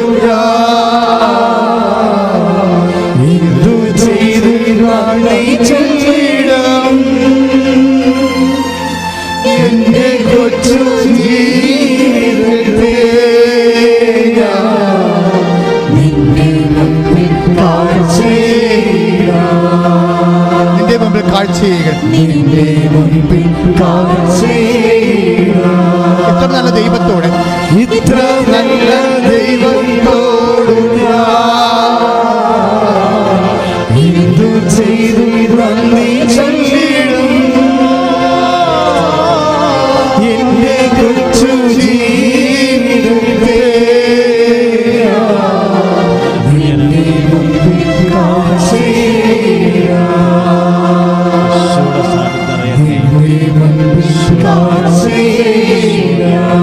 പരിശുദ്ധ പരമദിവ്യകാരുണ്യത്തിന്. അപ്പൊ ഞാൻ പോരാൻ നേരത്ത് ഈ പയ്യന് വന്നേച്ചും പറഞ്ഞു, അച്ഛാ എൻ്റെ കാലെ തൊട്ടൊന്ന് പ്രാർത്ഥിക്കണമെന്ന് പറഞ്ഞു. കാര്യം അവൻ ഈ ബോക്സിങ് പഠിക്കാൻ പോവുകയാണ്, അവൻ്റെ ജോലി അതാ. അപ്പോൾ ഞാൻ പറഞ്ഞു, കാലെങ്ങനെ ഇടറിയാൻ പറ്റുക ചെയ്തിട്ടുണ്ട്, അത് നിൽക്കാൻ പറ്റത്തില്ല, അങ്ങനെ മുക്കിനിട്ട് കഴിയുമ്പോൾ വീഴും. അപ്പം അതുകൊണ്ട് ഞാൻ പറഞ്ഞു, ശരി നിൻ്റെ കാല് കസര കയറ്റി വെക്കാൻ പറഞ്ഞു. മുട്ടക്കൈ തൊട്ട് പ്രാർത്ഥിക്കാനാണ്. ഞാൻ പറഞ്ഞു ശരി. പ്രാർത്ഥിക്കാൻ ഞാൻ തുടങ്ങിയപ്പോഴേ ഇവൻ്റെ ഇൻവെസ്റ്റ്മെൻറ്റ് എൻ്റെ അടുത്ത് വേണ്ടേ? കാര്യം എന്താണ്? ഇവനത് വിശ്വസിക്കണ്ടേ? അതുകൊണ്ട് ആ വിശ്വാസ പ്രമാണം ചെല്ലാൻ പറഞ്ഞു ഞാൻ. അവന് വിശ്വാസ പ്രമാണം ചെല്ലാൻ പറഞ്ഞപ്പോഴുണ്ട് പാപ്പ പഠിക്കണം. ഇതാണ് പ്രശ്നം. തലമുറകൾ ദൈവം മഹത്വപ്പെടണം, മക്കൾ വിശ്വാസി വളരണം. മക്കൾ വല്ല പോഴത്തരവും പറഞ്ഞുകൊണ്ട് അപ്പൻ അതും കേട്ടിരിക്കുകയാണ്. കാറ്റഗറിസത്തിൻ്റെ സിലബസ് കുഴപ്പമാണെന്ന്. കാറ്റഗറിസത്തിൻ്റെ സിലബസ് കുഴപ്പമായി കാണുമെന്ന് വെച്ച് കഴിഞ്ഞാൽ ഞാൻ പറഞ്ഞ തലം വേറെയാണ്. കാര്യം വെച്ച് കഴിഞ്ഞാൽ നമ്മൾക്ക് ബേസിക് കാറ്റഗറിസം പോലും മക്കളെ പഠിപ്പിക്കുന്നില്ലെങ്കിൽ നിങ്ങളുടെ കാലത്തിന് ശേഷം നിങ്ങളുടെ കുടുംബം അന്യം നിന്ന് പോകും. കാര്യം മക്കൾക്ക് വിശ്വാസബോധ്യമില്ലെങ്കിൽ അവർ അവിശ്വാസികളെ വിവാഹം കഴിക്കും, വിശ്വാസമില്ലാത്തൊരു വിവാഹം കഴിക്കും, എതിർ വിശ്വാസികൾ വിവാഹം കഴിക്കും. അതോടുകൂടി നീ നേടി വെച്ചതൊക്കെ ആരുടേതാകും. ഭയങ്കര സീരിയസ് വിഷയമാണ്. നിങ്ങളുടെ കാലത്ത് നിങ്ങളുടെ വിഷയം മാത്രമാണ് നിങ്ങൾ ഫോക്കസ് ചെയ്യണമെന്നുണ്ടെങ്കിൽ തീർച്ചയായിട്ടും ദൈവത്തെ മാറ്റി നിർത്തിക്കൊണ്ടാണ് നിങ്ങളൊരു പദ്ധതി ഉണ്ടാക്കുന്നത്. അതാണ് എഫേസ്യസ് 3:20. എല്ലാ തലമുറകളിലും ദൈവം മഹത്വപ്പെടേണ്ടി വരും. അതുകൊണ്ട് അവന് മക്കളും പെരക്കിടാങ്ങളും ഒക്കെ കർത്താവിനെ അറിഞ്ഞ് ജീവിക്കാം. ഒന്ന് പ്രാർത്ഥിക്കുക. കർത്താവ് ദൈവമേ, കർത്താവായ ദൈവമേ, എൻ്റെ മക്കളാ, എന്റെ മക്കളും എൻ്റെ പേരക്കിടാങ്ങളാ, പേരക്കിടാങ്ങളും അങ്ങയെ അറിഞ്ഞ് ജീവിക്കുവാൻ, അറിഞ്ഞു ജീവിക്കുവാൻ, അങ്ങയെ മഹത്വപ്പെടുത്തി ജീവിക്കുവാൻ മഹത്വപ്പെടുത്തി ജീവിക്കുവാൻ എന്നെ ഉപകരണമാകണമേ, എന്നെ ഉപകരണമാക്കണമേ, എന്നെ ഉപകരണമാക്കണമേ. അപ്പോൾ ആ ഒരു ബോധം നമുക്ക് വേണം. കാര്യം നമ്മുടെ കാലത്തിന് ശേഷവും ഈ കുടുംബത്തിൽ ഈശോയെ തന്നെ ആരാധിക്കപ്പെടണം. നമ്മുടെ രക്തത്തിൽ നിന്ന് പിറന്ന കുഞ്ഞുങ്ങളെല്ലാം, എത്ര കുഞ്ഞുങ്ങൾ ഏതെല്ലാം തലമുറകൾ ഉണ്ടായാലും, കഴിഞ്ഞ ദിവസം ചക്യാത്ത പിതാവ് ആയിട്ട് സംസാരിക്കേണ്ടി വന്നു. എറണാകുളം എന്നെ പഠിപ്പിച്ച ഗുരുവാണ്. അപ്പോൾ ഞങ്ങൾക്ക് ആലപ്പുഴ വന്നൊരു ധ്യാനം നടത്തി നോൻപിൻ്റെ അച്ഛന്മാർക്ക്. പിതാവ് പോകാൻ നേരത്ത് കൊടുത്ത സന്ദേശം പിന്നീട് ഞങ്ങളുടെ പിതാവ് അനാവരം പിതാവ് വിശദീകരിച്ച് തന്നപ്പോഴേ അവർ തമ്മിലുള്ള ഇൻബിറ്റ്വീൻ ടോക്കിൽ പറഞ്ഞു, ചക്യാത്ത പിതാവിനെ പട്ടം കൊടുത്ത പിതാവിനെ ചക്യാത്ത പിതാവിനെ അറിയാം. അങ്ങനെ പട്ടം കൊടുത്ത് അതിക്ക് മുമ്പ് പട്ടം കൊടുത്ത പിതാവിനെ അറിയാം, അതിക്ക് മുമ്പ് പട്ടം കൊടുത്ത പിതാവിനെ അറിയാം. അങ്ങനെ 16-ാം നൂറ്റാണ്ട് വരെ എത്തുമ്പോൾ ഒരു ഓർത്തഡോക്സ് പിതാവാണ് ചക്യാത്ത പിതാവിൻ്റെ അങ്ങേ തിരക്ക് നിൽക്കണത്. പട്ടം കൊടുത്തതിൻ്റെ കാര്യം കയ്യൊപ്പ് വഴിയാണല്ലോ ഇത് അധികാരം അഭിഷേകം കൈമാറണത്. അപ്പം അതുകൊണ്ട് നമ്മളുടെ മക്കളുടെ കാലം മുഴുവനും നിൻ്റെ വിശ്വാസം പകർന്ന് പോകണം. അതിനുവേണ്ടി നീ കർത്താവിൻ്റെ ദിവസം കണ്ണീരോടെ പ്രാർത്ഥിക്കുക. കർത്താവായ ദൈവമേ, എഫെസ്യൻസ് 3:20 അനുസരിച്ചുകൊണ്ട് എൻ്റെ തലമുറകള് വിശ്വാസത്തിൽ ഉറച്ചു നിൽക്കുവാൻ നീ എൻ്റെ ഗോത്രങ്ങളെ വിശ്വാസത്താൽ അഭിഷേകം ചെയ്യണമേ. ശ്രദ്ധിക്കട്ടെ.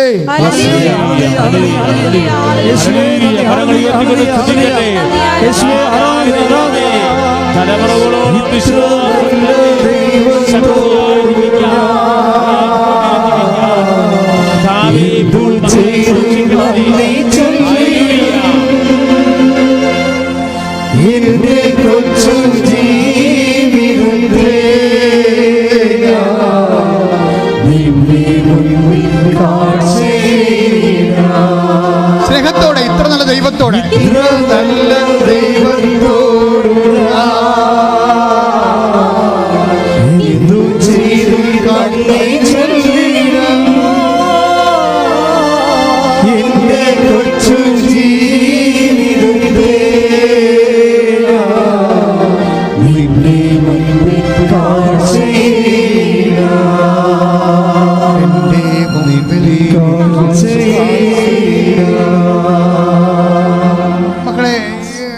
ഉടമ്പടിയോട് ബന്ധം കഴിയുമ്പോൾ നിങ്ങൾ ദൈവമായിട്ട് ഇൻറ്റിമേറ്റ് ആകുകയാണ്. ഇപ്പം നിങ്ങൾ ഇപ്പോൾ സോഷ്യൽ മീഡിയയിലൊക്കെ പറയാതെ എൻ്റെ ചങ്കാണെന്നൊക്കെ പറയത്തില്ലേ, അതുപോലെ ഈശോ നമ്മുടെ ചങ്കാകണം, അമ്മ നമ്മുടെ ചങ്കാകണം. ഇൻറ്റിമസിയുടെ അകത്ത് വലിയ കാര്യമുണ്ട് ഇതിൻ്റെ അകത്ത്. എന്നുവെച്ചാൽ ആത്മബന്ധം. കാര്യം ഈശോ പറഞ്ഞ ആത്മബന്ധം ഉണ്ടായാൽ വെളിപാടുകളുണ്ടാകും. നമുക്ക് ഇപ്പം നമുക്ക് ജപ്തി നടപടിയാണെന്ന് വിചാരിച്ചോ, പക്ഷെ അതിൻ്റെ വഴി ആർക്കറിയാം? ദൈവത്തിന് അറിയാം. നീ ഇപ്പം ജപ്തി നടപടിയാണ് നിനക്ക്, നീ രക്ഷപ്പെടാനുള്ള വഴി ആർക്കറിയാം? ദൈവത്തിന് അറിയാം. അതുകൊണ്ടാണ് എന്താ പറയണത്, നീ നടക്കേണ്ട വഴി. 32:8 സങ്കീർത്തനം എപ്പോഴും പറയാറുണ്ട് ഞാൻ. ഒന്ന് പറഞ്ഞ്, നീ നടക്കേണ്ട വഴി നിന്റെ മുഖത്ത് നോക്കി ഞാൻ നിന്നെ ഉപദേശിക്കും. അപ്പം നീ ഇസ്രയേലിലാണോ, ഇപ്പം ഇസ്രയേലിലാണോ, അതുപോലെ തന്നെ മാൾട്ടയിലാണോ അല്ലെങ്കിൽ ഓസ്ട്രേലിയയിലാണോ പോകുന്നത്? കഴിഞ്ഞ ദിവസം ഒരു സാക്ഷി വഴി എടുത്തത് എന്താ വെച്ചാൽ, അയാൾക്ക് ഇസ്രയേലിൽ പോകണം. മെസ്സേജ് എടുത്തപ്പോൾ ഞാൻ പറഞ്ഞ് ഇസ്രയേലിൽ പോകാൻ പറ്റത്തില്ലെന്ന് പറഞ്ഞു. അപ്പോൾ അയാൾ പറഞ്ഞു, എന്നാ വെച്ചാൽ ഞാനെല്ലാം സെറ്റ് ചെയ്ത് ഏജൻറ്റുമായിട്ടൊക്കെ സംസാരിച്ച് വെച്ചിരിക്കുകയാണ്. ഞാൻ പറഞ്ഞു, മെസ്സേജ് ഇല്ല, മാൾട്ടയിൽ പോയിക്കൊള്ളാൻ പറഞ്ഞു. കരയൊക്കെ റബ്ബർ വിൽപ്പന റബ്ബർ കട പൂട്ടിപ്പോയി, കടം കുറേ ഉണ്ട്. പക്ഷേ എന്താ ഇസ്രയേലിൽ പോകണ്ടെന്ന് പറഞ്ഞത്? എന്താ ഇസ്രയേലിൽ പോകേണ്ടത്? മെസ്സേജ് എടുക്കുമ്പോൾ ഇസ്രയേൽ പോകണ്ടെന്ന് പറയാൻ കാരണം അയാൾ ആ മെസ്സേജ് കിട്ടണവരെ ഇസ്രയേലിൽ പ്രശ്നമൊന്നുമില്ല. 3 ദിവസം കഴിഞ്ഞപ്പോൾ ഹമാസ് 11 പേരെ കൊന്നു. അവിടെ കഴിഞ്ഞ ആഴ്ച 11 പേരെ ഇസ്രയേൽക്കാരെ കൊന്നു. അപ്പോൾ തീർച്ചയായിട്ടും റംസാൻ കാലത്ത് യുദ്ധം ഉറപ്പാണ്. അപ്പോൾ ഇയാൾ അവിടെ ചെന്ന് കഴിഞ്ഞാൽ ചെല്ലാനും പറ്റത്തില്ല, കാശ് കൊടുത്താൽ പോയതാണ് തന്നെ. ഏത് കാലത്ത് സെറ്റിൽമെൻറ്റ് വരുമെന്ന് നമുക്കറിയത്തില്ല. അപ്പോൾ ഇതുപോലെ വരാൻ പോകുന്ന കാര്യങ്ങൾ ഈശോയ്ക്ക് അറിയാം. അതുകൊണ്ട് ചില കാര്യം നിന്നെ ബ്ലോക്ക് ചെയ്യും. അതുകൊണ്ട് ലാഗ് ചെയ്യണം. ഇപ്പോൾ യുക്രൈനിൽ പോയ പിള്ളേരെല്ലാം തിരിച്ചു വന്നില്ലേ? 20,000 പേര് തിരിച്ചു വന്നില്ലേ? യുക്രൈനിൽ യുദ്ധം ഉണ്ടാകുമെന്ന് നമ്മൾ വിചാരിച്ചില്ലല്ലോ. പക്ഷെ കർത്താവിന് അറിയാമായിരുന്നു. ഇതുകൊണ്ടാണ് നമ്മൾ ഈ വിഷയം സെക്യൂറാകാൻ വേണ്ടി ദൈവത്തിൻ്റെ സന്നിധി വെക്കുന്നതിൻ്റെ കാരണം. ഉടമ്പടി എന്ന് പറയുന്നത് ഒരു സുരക്ഷിതത്വമാണ്. കാരണം നമുക്ക് ഇനി എന്താ സംഭവിക്കാൻ പോകുന്നതെന്ന് അറിയത്തില്ല, പക്ഷേ കർത്താവിനറിയാം. കർത്താവിനറിയാവുന്ന കാരണം നീ നിൻ്റെ ഒരു വിഷയം വെച്ച് കഴിഞ്ഞാൽ അത് നാളെ കാലങ്ങളിൽ എന്താണ് അവിടെ സംഭവിക്കാൻ പോകുന്നത്, നിയമം ചേഞ്ച് ചെയ്യുമോ, അങ്ങനെ അതുകൊണ്ട് നിന്നെ ബാധിക്കുമോ, നിൻ്റെ PR-നെ ബാധിക്കുമോ, അല്ലെങ്കിൽ നിൻ്റെ ജപ്തി നടപടിക്ക് എന്ത് ചെയ്യണം, ജപ്തി നടപടി നിൻ്റെ പറമ്പും വീടും കൊണ്ട് പോകുമോ ആൾക്കാർ, അപ്പോൾ അതിനെന്താ പരിഹാരം, എല്ലാ കാര്യവും ദൈവത്തിനറിയാം. അവൻ എല്ലാം അതെ പിതാവേ അങ്ങ് എല്ലാം അറിയുന്നു എന്ന് ഈശോ പറയും. ചോര വിയർക്കുമ്പോഴും ഈശോ പറയുന്ന ഒരു സംഭവമാണ്. എന്താണ് പറയുന്നത്? ചോര വിയർത്ത് ഗെത്സെമനിൽ ഇങ്ങനെ തളർന്ന് കിടക്കുമ്പോഴും ഈശോ ഈ ചോരയെ പ്രഖ്യാപിക്കുന്ന ഒരു രക്തസാക്ഷിത്വമായിട്ടുള്ള ഒരു പ്രഖ്യാപനമുണ്ട്. പിതാവേ സമസ്തവും അങ്ങയ്ക്ക് സാധ്യമാണ്. ആദ്യം പറയണത് പിതാവേ എല്ലാം എൻ്റെ പിതാവ് അറിയുന്നു, എല്ലാം എൻ്റെ പിതാവ് അറിയുന്നു. പിതാവ് അറിയുന്ന കാരണം അത് പുത്രനും അറിയുന്നു. അപ്പോൾ നിൻ്റെ ജീവിതത്തിൻ്റെ ഭാവികളെല്ലാം ദൈവം കൃത്യമായിട്ട് അറിയും. അപ്പോൾ നീ വെച്ചിരിക്കുന്ന കാര്യം യുക്രൈനിലാണ് കഴിഞ്ഞ കൊല്ലം വെക്കണമെന്നുണ്ടെങ്കിൽ വെച്ചതുകൊണ്ട് അറിയാൻ പാടാത്തതുകൊണ്ടല്ലേ പോയിട്ട് ഇപ്പോൾ തിരിച്ചു വന്നില്ലേ. അവരുടെ ഹോസ്റ്റലും മെഡിക്കൽ കോളേജൊക്കെ ബോംബിട്ട് പോയി. തിരിച്ചു വിടാൻ നമുക്ക് ഒരു കുഴപ്പമൊന്നുമില്ല. അത് നീ ഉടമ്പടി ചെയ്ത് കഴിയുമ്പോൾ ഏതെങ്കിലും യൂണിവേഴ്സിറ്റിയുടെ കർത്താവ് നിന്നെ അഫിലിയേറ്റ് ചെയ്തിട്ട് അവിടുത്തെ പഴയ റെക്കോർഡ്സൊക്കെ എടുപ്പിച്ചിട്ട് നിൻ്റെ വിദ്യാഭ്യാസം കറക്റ്റ് ചെയ്യും. പക്ഷേ ഇതാണ്, ചില കാര്യങ്ങൾ നമുക്കറിയാൻ പാടില്ലാത്ത മുമ്പിലുണ്ടാവും. അതുകൊണ്ട് അത് ലാഗ് ചെയ്യണ കാരണം അയ്യോ ഞാൻ ഉടമ്പടി എടുത്തല്ലോ, എനിക്ക് ഉക്രൈനിൽ പോകാൻ പറ്റിയില്ലല്ലോ എന്ന് പറഞ്ഞ് കൈയും കാലോട്ട് അടിക്കരുത്.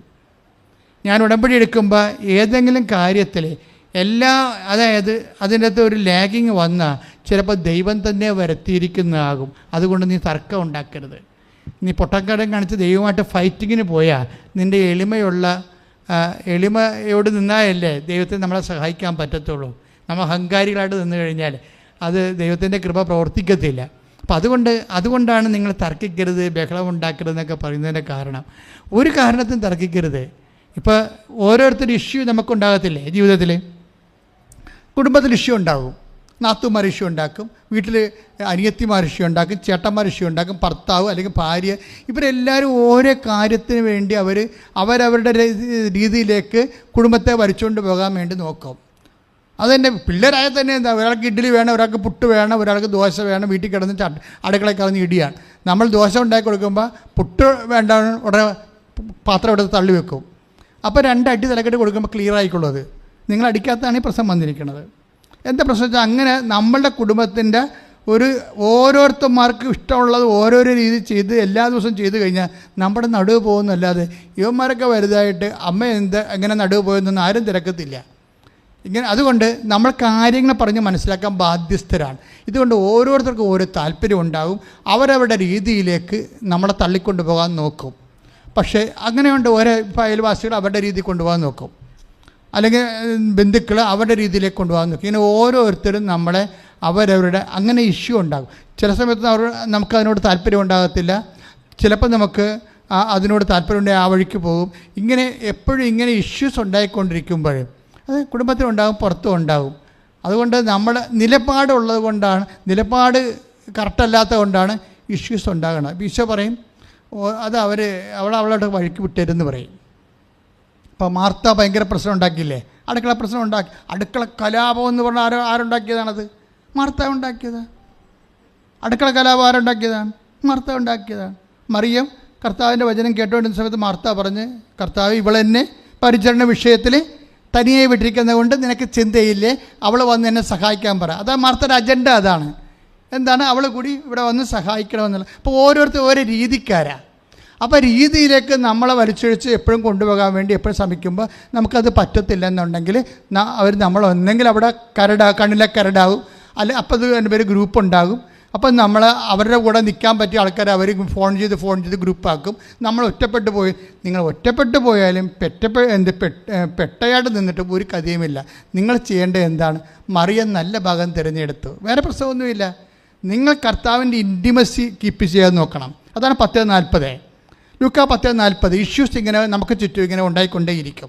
ചിലപ്പോൾ അടുക്കള കലാപമാകാം, ചിലപ്പോൾ അയൽവാസി കലാപമാകാം, ചിലപ്പോൾ നിങ്ങളുടെ ഇതിലിതായിരിക്കും കലാപം ഉണ്ടായിരിക്കണം. എവിടെ? ഹോസ്പിറ്റൽ നിൽക്കുന്ന സ്ഥലത്തായിരിക്കും കലാപം ഉണ്ടാകണത്.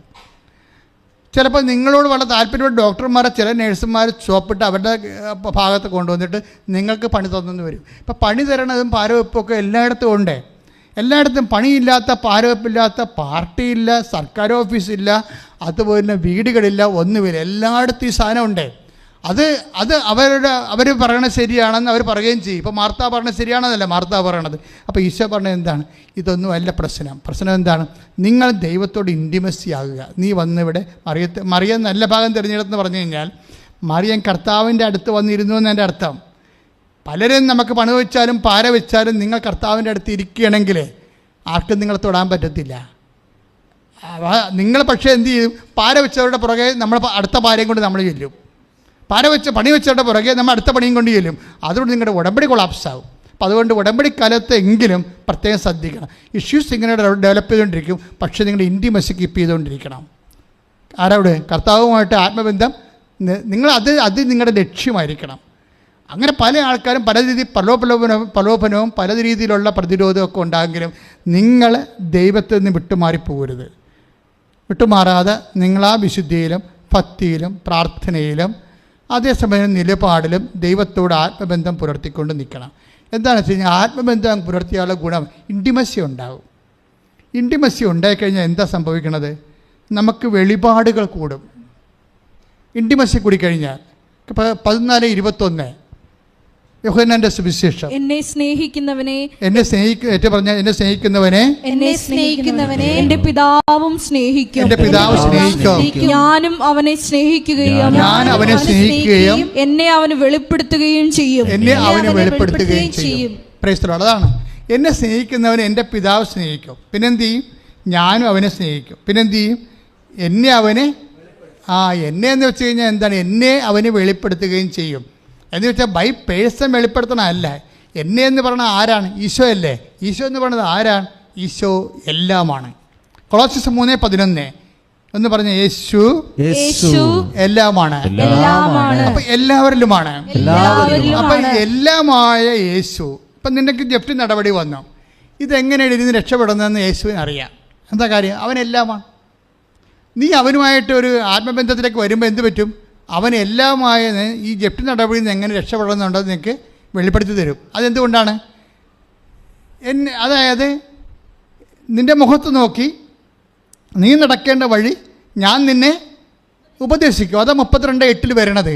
അപ്പോൾ ഈ 32:8 അനുസരിച്ച് കൊണ്ട് 14:13 സങ്കീർത്തനം 32:8 അനുസരിച്ച് കൊണ്ട് യോഹന്നാൻ 14:21 അനുസരിച്ച് കൊണ്ട് ഈ എന്നെ സ്നേഹിക്കുന്നവനെ നീ നടക്കേണ്ട വഴി നിൻ്റെ മുഖത്ത് നോക്കി ഞാൻ നിന്നെ ഉപദേശിക്കും. മുഖത്ത് നോക്കിയാണ് ഉപദേശിക്കുന്നത്. അയാളെ മൊബൈലിൽ വിളിച്ച് പറയുകയല്ല. മുഖത്ത് നോക്കി വെച്ചാൽ നീയും ദൈവവും മുഖാഭിമുഖം വരും. ഇങ്ങനെ ഒരു ഇൻറ്റിമസിയിലേക്ക് ദൈവവും മുഖാഭിമുഖം വരുമ്പോഴാണ് നീ നടക്കേണ്ട വഴി നിനക്ക് പറഞ്ഞു തരണത്. കാനഡയിൽ പോകണം, ഇസ്രയേലിൽ പോകണം, എവിടെ പോകണം. ഇപ്പം നീ പറയണ എല്ലാം നാട്ടുകാർ പറഞ്ഞ വഴിയാണ് നീ നടന്നുകൊണ്ടിരിക്കണേ അല്ലേ? ആൻറ്റി പറഞ്ഞ്, നാട്ടുകാർ പറഞ്ഞ്, കൂട്ടുകാർ പറഞ്ഞാണ് നീ നടന്നുകൊണ്ടിരിക്കണത്. ഇങ്ങനെ നടക്കുകയാണ്. ഓരോരുത്തരും പറയുന്ന അനുസരിച്ച് ഇങ്ങനെ ചെയ്തുകൊണ്ടിരിക്കുകയാണ്. ചെന്ന അവസാനം കുഴി ചാടുമ്പോൾ ആരും ഉണ്ടാകത്തില്ല. അപ്പം അതുകൊണ്ട് ദൈവത്തിൻ്റെ കൂടെയാണ് നീ നിൽക്കണമെന്നുണ്ടെങ്കിൽ ഏത് കുഴി ചാടിയാലും ദൈവം നിന്നെ കയ്യിൽ താങ്ങി നിർത്തും. അതിൻ്റെ അതാണ് പറഞ്ഞത്. എന്താണ് ബൈബിളിൽ ഏറ്റവും രസകരമായ ഒരു വാക്കാണ്. എന്താണ്? He has protected me from the pit of destruction. 38:7 Muthedan അച്ഛൻ ട്രാൻസ്ലേറ്റ് ചെയ്തിരിക്കണം. എന്താണെന്നറിയാവോ? അവിടുന്ന് നാശക്കുഴിയിൽ നിന്ന് എന്നെ സ്നേഹപൂർവ്വം രക്ഷിച്ചിരിക്കുന്നു. ഞാൻ POC ബൈബിൾ നോക്കിയിട്ട് സ്നേഹപൂർവ്വം ഇല്ല. POCയിൽ ബൈബിളിൽ സ്നേഹപൂർവ്വം ഇല്ല. കാര്യം സാങ്കേതികമായി പഠിച്ചിട്ട് സാങ്കേതികമായി തർജ്ജമ ചെയ്ത് വെച്ചിരിക്കുകയാണ്. മുത്തേടൻ അച്ഛൻ്റെ ഉൾഗാത്തയിൽ നിന്ന് വരുമ്പോൾ ഗ്രീക്ക് ബൈബിളിൽ നിന്ന് നേരിട്ട് വരുമ്പോഴാണ് ഈ സ്നേഹപൂർവ്വം പോണത്. പക്ഷേ standard version, revise standard version RSV Bible, American Bible, അത് ഒറിജിനൽ ബൈബിളാണ്. അതാണ് സഭയ്ക്ക് പഠിക്കാൻ നമ്മുടെ ഔദ്യോഗിക ബുക്ക് അതാണ്. അതിൻ്റെ താഴെ എഴുതിയിട്ടുണ്ട്, ടിപ്പണിയിലുണ്ട്, വിത്ത് ലവബിൾ ഹാർട്ട്, സ്നേഹപൂർവ്വം. വിട്ട് കളഞ്ഞിട്ടില്ല. ദൈവം നിന്നെ രക്ഷിക്കുകയാണെങ്കിൽ ദൈവം നിന്നെ സ്നേഹപൂർവ്വമേ രക്ഷിക്കത്തുള്ളൂ. ഇപ്പം നിൻ്റെ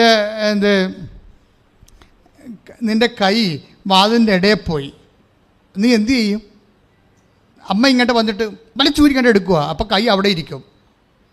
നിൻ്റെ കൈ വാതിൻ്റെ ഇടയിൽ പോയി കഴിഞ്ഞാൽ നിൻ്റെ അമ്മ നീ കിടന്ന് കാറുമ്പോൾ അമ്മ വരും. അമ്മ വരുമ്പോൾ നീ എൻ്റെ അമ്മ അയ്യോ ഇതെന്ന് പറഞ്ഞ ഉടനെ കൈ വലിച്ചൂരി എടുക്കുക? ഇല്ല. അമ്മ അത് മാക്സിമം ഡാമേജ് കുറക്കുന്ന രീതിയിൽ എടുക്കത്തുള്ളൂ. വേറെ വല്ലവരുമാണ് വരികയാണെങ്കിൽ വലിച്ചൂരി എടുക്കുമ്പോൾ ഡാമേജ് ആവും. അപ്പോൾ ദൈവം രക്ഷിക്കുന്ന രീതി ലെസ് ഡാമേജാണ്. അവിടുന്ന് നാശക്കുഴിയിൽ നിന്ന് നീ ഒരു നാശത്തിൽ തന്നെ വീണാൽ പോലും ദൈവം തന്നെ ഡാമേജ് കുറച്ച് കൊണ്ടുവരും. ഞാനെപ്പോഴും ആ ബാബു എന്ന് പറയുന്ന ഒരുത്തൻ മലയിൽ കയറിയില്ലേ അല്ലേ, 52 ലക്ഷം രൂപ മുടക്കിയാണ് അവിടെ നേവി അല്ല ആരാണ് എയർഫോഴ്സ് വന്ന് അവനെ രക്ഷിച്ചത്. പക്ഷേ രക്ഷിക്കണ മുമ്പ് അവന് വെള്ളം കൊടുത്തായിരുന്നു. വെള്ളം കൊടുത്തു, അവൻ്റെ കാശ് കുശലപ്രസവങ്ങളൊക്കെ ചോദിച്ച് മനസ്സിലാക്കിയിട്ടാണ് അവരവനെ പതുക്കെ എയർലിഫ്റ്റ് ചെയ്യണത്. അപ്പം ഞാൻ എപ്പോഴും എൻ്റെ മനസ്സിൽ ഓർത്ത വചനം ഇതാണ്. എന്താണ് അത്? സ്നേഹപൂർവ്വമാണ്. അപ്പോൾ വേറെ ഒരു ആളാണെങ്കിൽ അത്രയും ഉത്തരവാദിത്തമില്ലാത്ത ഒരാളാണ് എങ്കിൽ അത്രയും ഒരു സേഫ്റ്റി കിട്ടത്തില്ല. ദൈവം നമുക്ക് തരുന്നത് സേഫ്റ്റിയാണ്, സംരക്ഷിക്കും നമ്മളെ. ഈ സംരക്ഷണം നഷ്ടപ്പെടുന്ന ഇൻറ്റിമസി പോകുമ്പോഴാണ് സംരക്ഷണം പോണത്. അതുകൊണ്ട് നിങ്ങൾ ഇൻറ്റിമസി സൂക്ഷിക്കാൻ നോക്കണം. ദൈവമായിട്ട് അവൻ്റെ വചനങ്ങൾ കേട്ട് വരുമ്പോൾ ദൈവത്തിന് ഞാൻ തിരഞ്ഞ 12:20 എന്താണ് ഇതാ ഞാൻ 12:18 ഇതാ ഞാൻ തിരഞ്ഞെടുത്ത എൻ്റെ ദാസൻ, മത്തായി ശ്ലീഹായുടെ സുവിശേഷം, ഞാൻ തിരഞ്ഞെടുത്ത എൻ്റെ ആത്മാവ് പ്രസാദിച്ച എൻ്റെ പ്രിയപ്പെട്ടവൻ, എൻ്റെ ഇൻറ്റിമേറ്റ്, എൻ്റെ ചങ്കെന്ന് പറയും. അതായത് അവൻ്റെ മേൽ എൻ്റെ ആത്മാവിനെ അയക്കും. അപ്പോൾ അത് സംരക്ഷണമുണ്ട് എൻ്റെ അകത്ത്. എപ്പോഴും വരണത് ഈ ദൈവസ്നേഹം നഷ്ടപ്പെടുമ്പോഴാണ് സംരക്ഷണം പോണത്. ഉടമ്പടിയുടെ കാര്യങ്ങൾ നിങ്ങളിപ്പോൾ പത്രം കൊടുക്കുകയാണ്, അല്ലെങ്കിൽ രോഗികൾക്ക് കൊണ്ട് ഇനിയിപ്പോൾ രോഗികളെ കാണാവില്ല, ഏത് രോഗികളെ പണിയാണ് ഇപ്പോൾ രോഗികൾക്കൊന്നും ഇല്ലല്ലോ. അത് ഇവിടെ രോഗികളൊക്കെ ഉണ്ട്. അവിടെ ചെന്നാൽ മതി, ഗവൺമെൻറ് ആശുപത്രി. ഇതെവിടെയാണ് 10-12 കിലോമീറ്റർ വണ്ടി കയറി പോകണമല്ല, പിന്നെ തിരിച്ചു വരണം. ഇനിയിപ്പോൾ വല്ല കൊറോണയൊക്കെ ഉണ്ടെങ്കിൽ നമുക്ക് പിടിക്കുമല്ല. ഇങ്ങനെ ഓരോ ഉടായ്പും പറഞ്ഞ് അവിടെ ഇരിക്കും. കർത്താവിൻ്റെ വേല ചെയ്യത്തില്ല. ഈസി ആയിട്ട് പത്രം കൊടുത്തേച്ചും രോഗികളെ കാണത്തില്ല. അങ്ങനെയൊക്കെ വരുമ്പോൾ ദൈവമായിട്ട് ബാർഗൈൻ ചെയ്യും. ഞങ്ങൾ എന്തെങ്കിലും നിങ്ങളോട് പറഞ്ഞിട്ടുണ്ടെങ്കിൽ ഈശോ പറയാത്ത ഒരു കാര്യവും നിങ്ങളോട് പറഞ്ഞിട്ടില്ല.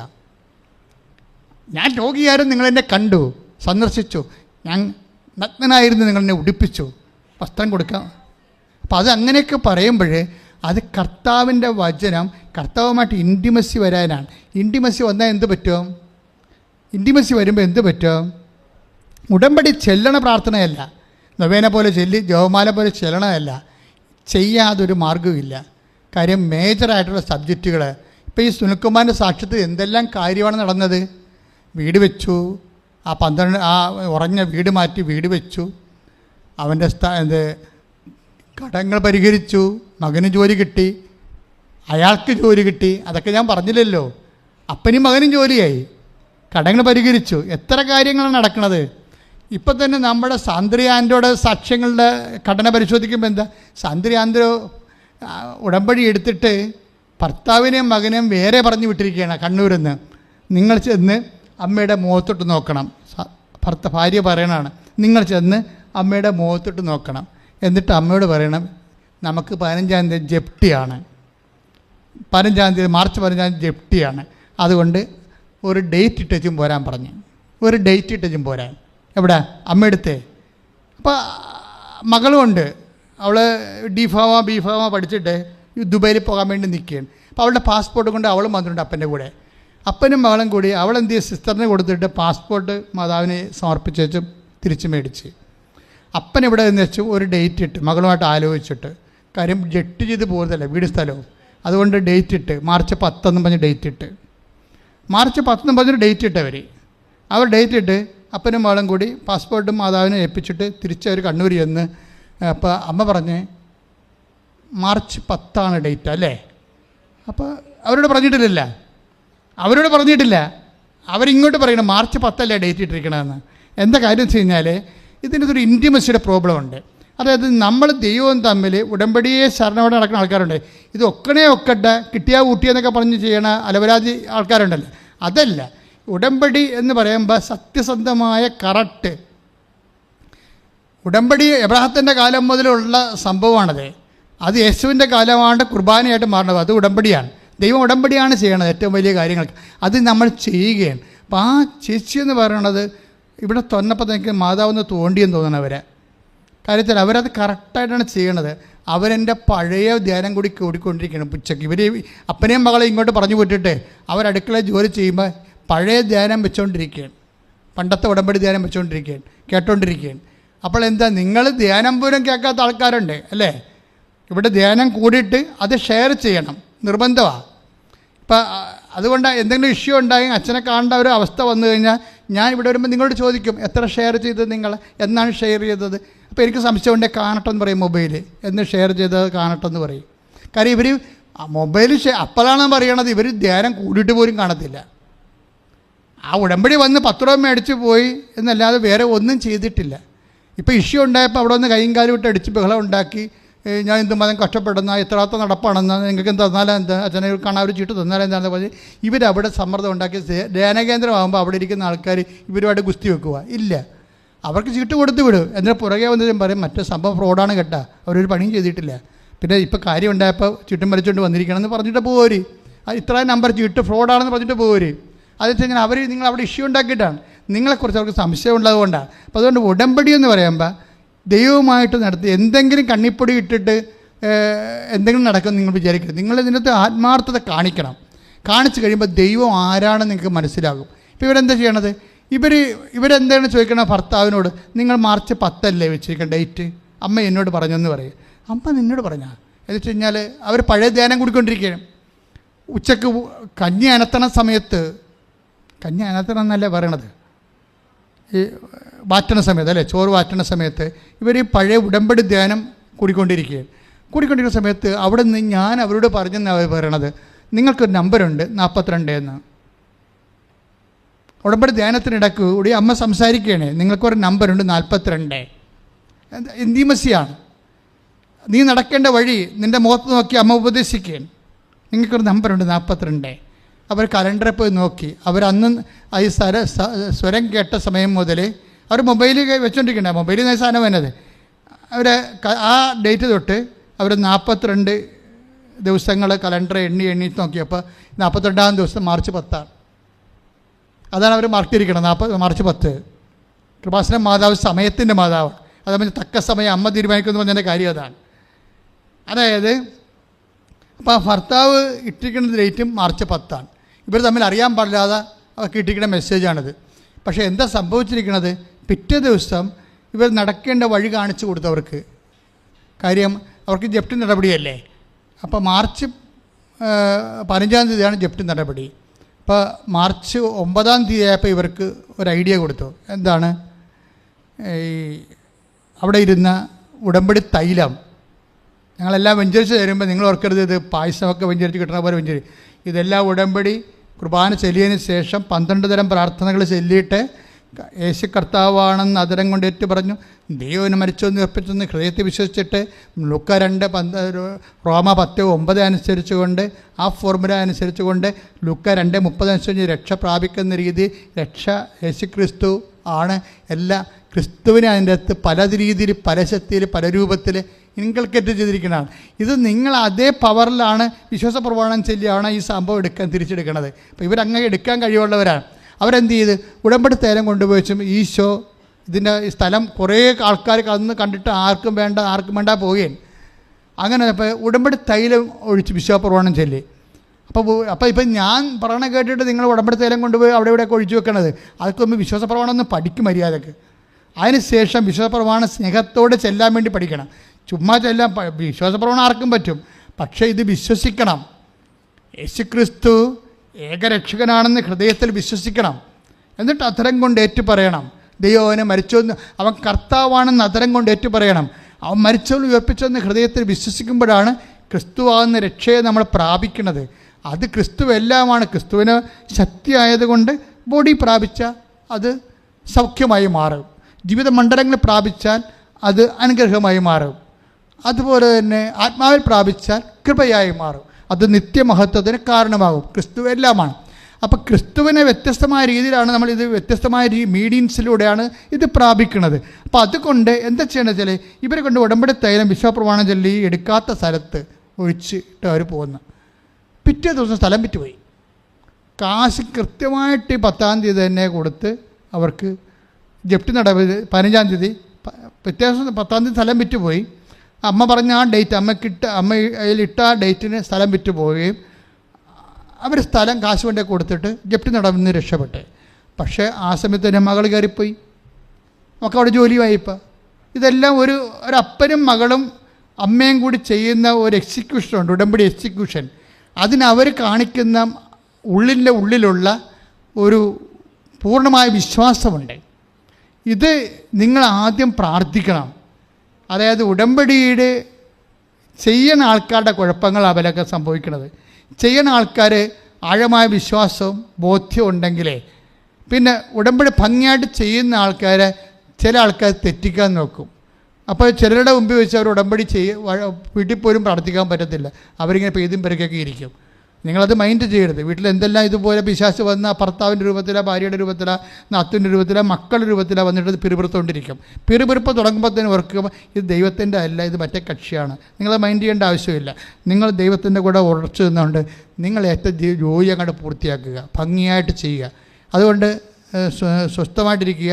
ഉടമ്പടിയുടെ സാക്ഷ്യങ്ങൾ 1 by 1 ആയിട്ട് നിങ്ങൾ കേട്ടുകൊണ്ടിരിക്കണം. ഒന്ന് എഴുന്നേറ്റ് എല്ലാവരും സ്തുതിക്കട്ടെ, സ്തുതിക്കട്ടെ. ഹല്ലേലൂയ, ഹല്ലേലൂയ, ഹല്ലേലൂയ, ഹല്ലേലൂയ, ഹല്ലേലൂയ, ഹല്ലേലൂയ, ഹല്ലേലൂയ, കേട്ട വചനങ്ങളെല്ലാം ജീവിതത്തിൽ നടപ്പിൽ വരുവാനുള്ള വലിയ അഭിഷേകം ഞങ്ങൾക്ക് ഓരോരുത്തർക്കും പ്രദാനം ചെയ്യണമേ. ഹല്ലേലൂയ, ഹല്ലേലൂയ, ഹല്ലേലൂയ.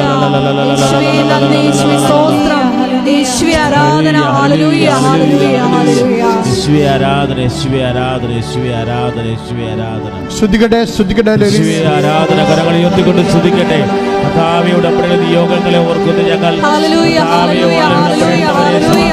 മഹത്വം, മഹത്വം, ആരാധന, ആരാധന. Hallelujah, hallelujah. യേശുവേ നന്ദി, യേശുവേ സ്തോത്രം.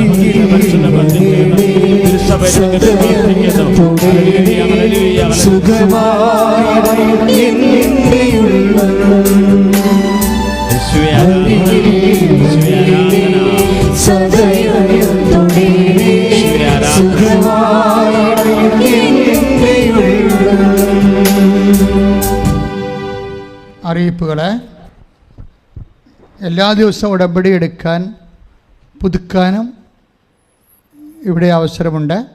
എല്ലാ ദിവസവും ഉണ്ട്. രാവിലെ 7:30 കുർബാന, ചില സമയത്ത് 8 മണിയാകും. പക്ഷേ അതിൻ്റെ ടൈം 7:30 മണിക്കാണ്. രാവിലെ എത്തിക്കഴിയുന്ന 5 മണിക്ക് 5:30 എത്താൻ ആൾക്കാരുണ്ട്. 6:30 നമ്പർ കൊടുക്കും. എന്താ നമ്പർ കൊടുക്കണം? ആദ്യം വന്നവർക്ക് ആദ്യം നമ്പർ കിട്ടും. 6:30 ഞങ്ങൾ കൗണ്ടറിൽ നമ്പർ കൊടുക്കും. അല്ലെങ്കിൽ അവസാനം 10 മണിക്ക് വന്ന ആൾക്കാർ ആദ്യം കയറിപ്പോവും. ആദ്യം വന്ന ആൾക്കാർ അവിടെ നിൽക്കും. അതുകൊണ്ട് ഞങ്ങൾ നമ്പർ തരാം. നമ്പർ അനുസരിച്ചാൽ മുകളിൽ എടുക്കത്തുള്ളൂ. താഴേക്ക് വരുമ്പോഴേ നമ്പറാണ് എല്ലായിടത്തും ഫോളോ ചെയ്ത് പോണത്. അപ്പോൾ അതുകൊണ്ട് നിങ്ങളുടെ സൗകര്യം അനുസരിച്ച് വരിക. ആദ്യത്തെ ഒരു ക്ലാസ് രാവിലെ അച്ഛൻ്റെ ക്ലാസ്സാണ്. അത് കുർബാന കഴിയുമ്പോൾ തന്നെ 9 മണിക്ക് ആരംഭിക്കാം. ആ ക്ലാസ് കഴിഞ്ഞാൽ ഉടനെ നിങ്ങളപ്പോൾ തന്നെ ഒരു പിക്കപ്പ് ആവും ശരിക്കും. അതിനുശേഷം നിങ്ങൾക്ക് ഉടമ്പടി എങ്ങനെ ചെയ്യണമെന്ന് പറഞ്ഞുകൊണ്ട് മുകളിൽ ക്ലാസ്സുണ്ട്.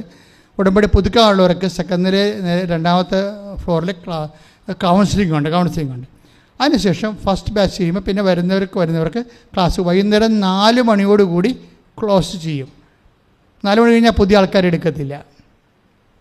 4 മണി കഴിഞ്ഞാൽ പുതിയ ആൾക്കാർ എടുക്കത്തില്ല. അതുകൊണ്ട് ക്ലോസ് ചെയ്യാൻ. അപ്പോൾ ബാക്കിയുള്ളവരെ ഉടമ്പടി പൂർത്തിയാക്കി പുതുക്കിയിട്ട് 5 മണിക്ക് സ്ഥാപനം ക്ലോസ് ചെയ്യും.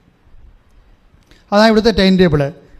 അപ്പോൾ അതുകൊണ്ട് നിങ്ങൾ ഉടമ്പടി എടുക്കുന്നതിന് ഏറ്റവും കുറഞ്ഞത് 3 മണിക്കൂർ വേണം. അപ്പോൾ നിങ്ങൾ ചില ആൾക്കാരൊക്കെ വൈകുന്നേരം വന്നിട്ട് ഒരു ഉടമ്പടി ഇങ്ങനെ കാണണമെന്നൊക്കെ പറയും. എന്ത് പറയാനാ? അവരവർക്കുണ്ട് 2 മിനിറ്റ് കൊണ്ട് നമ്മൾ ഉടമ്പടി എടുത്ത് പോകാമെന്ന്. അത് നടക്കത്തില്ല. നിങ്ങൾ കൃത്യമായിട്ട് പഠിച്ച് ബോധ്യപ്പെട്ട് ഞങ്ങൾക്ക് ഉറപ്പ് വന്നാൽ മാത്രമേ. കാര്യം ഉടമ്പടി ദൈവം ഞങ്ങളെ ഏൽപ്പിച്ചതാണ്. എത്രയോ കാലം ഇങ്ങനൊരു ശുശ്രൂഷ ഏൽപ്പിച്ചെന്ന് പറയുമ്പോൾ നിനക്ക് 4 വയസ്സ് മുതലുള്ള കർത്താവുമായിട്ടുള്ള അടുപ്പമാണ്, ബന്ധുവാണ്. ഈ ദൈവം നിങ്ങളുമായിട്ട് അടുത്ത് കഴിഞ്ഞാൽ ദൈവം ആരാണെന്ന് നമ്മൾ അറിയും. അങ്ങനെ അറിയാൻ വേണ്ടിയും ദൈവത്തിന് വേണ്ടി ജീവിക്കാൻ വേണ്ടി നിങ്ങൾ തീരുമാനിക്കുക. ബാക്കിയുള്ളത് സിമ്പിളാണ് കാര്യങ്ങൾ. ഓക്കെ, ഒരു കാര്യം. 2ാമത്തെ കാര്യം, ഉടമ്പടി പുതുക്കാനും എടുക്കാനുമുള്ള നമ്പർ ഒക്കെ വിളിച്ച് ചോദിക്കണമെന്നുണ്ടെങ്കിൽ ഈ നമ്പറിൽ വിളിച്ചാൽ മതി. 81 38 04 51 98. രണ്ടാമത്തെ നമ്പർ 98 47 48 15 87. ഈ നമ്പറിൽ വിളിച്ചാൽ ഉടമ്പടി എടുക്കാനും പുതുക്കാനുമുള്ള എല്ലാ കാര്യങ്ങളും നിങ്ങൾക്ക് അവർ പറഞ്ഞു തരും. പിന്നെ അച്ഛനെ കാണണമെന്ന് ആഗ്രഹമുള്ളവർ വിളിക്കേണ്ടത് ഈ നമ്പറിലല്ല, അതിന് വേറെ നമ്പറുണ്ട്. ആ നമ്പർ 9447285400. ഇതാണ് അച്ഛനെ കാണാൻ നമ്പർ. കാര്യം ഞാൻ ചിലപ്പോൾ ഒരാഴ്ച 3 ദിവസം കൂടെ ഉണ്ടാകത്തുള്ളൂ. കാരണം വേറെ സീരിയസ് ആയിട്ടുള്ള ശുശ്രൂഷകൾ വരുമ്പോഴും ഉത്തരവാദിത്തം വരുമ്പോഴും ചിലപ്പോൾ മരിപ്പ് വേണമെങ്കിൽ വരും, ചിലപ്പോൾ സഹപ്രവർത്തകരുടെ കല്യാണം വരും, ചിലപ്പോൾ അടിയന്തരം വരും, ചിലപ്പോൾ അങ്ങനെയൊക്കെ ചിലപ്പോൾ പെട്ടെന്ന് പോകും, ചിലപ്പോൾ കോടതി കേസ് വരും. സാമൂഹ്യ പ്രവർത്തനം ഉള്ളതുകൊണ്ട് കേസുണ്ട്, 3 കേസുണ്ട്. അപ്പോൾ ആ കേസ് വരുമ്പോൾ അതിന് പോകും. അപ്പം അങ്ങനെയുള്ള സമയത്തൊക്കെ പോകുന്ന കാരണം നിങ്ങളിവിടെ രോഗികളെയും കൊണ്ടുവരുമ്പോൾ അച്ഛനില്ല എന്നുണ്ടെങ്കിൽ എനിക്കും പ്രയാസമാണ്, നിങ്ങൾക്കും പ്രയാസമാണ്. അതുകൊണ്ട് അച്ഛനില്ലേ ഉണ്ടോ എന്നറിയാൻ വേണ്ടിയാണ് ആദ്യം ഈ സബിത എന്ന് പറയുന്ന ആൾക്കാരുടെ തന്നെ എൻ്റെ സ്വന്തം നമ്പറാണത്.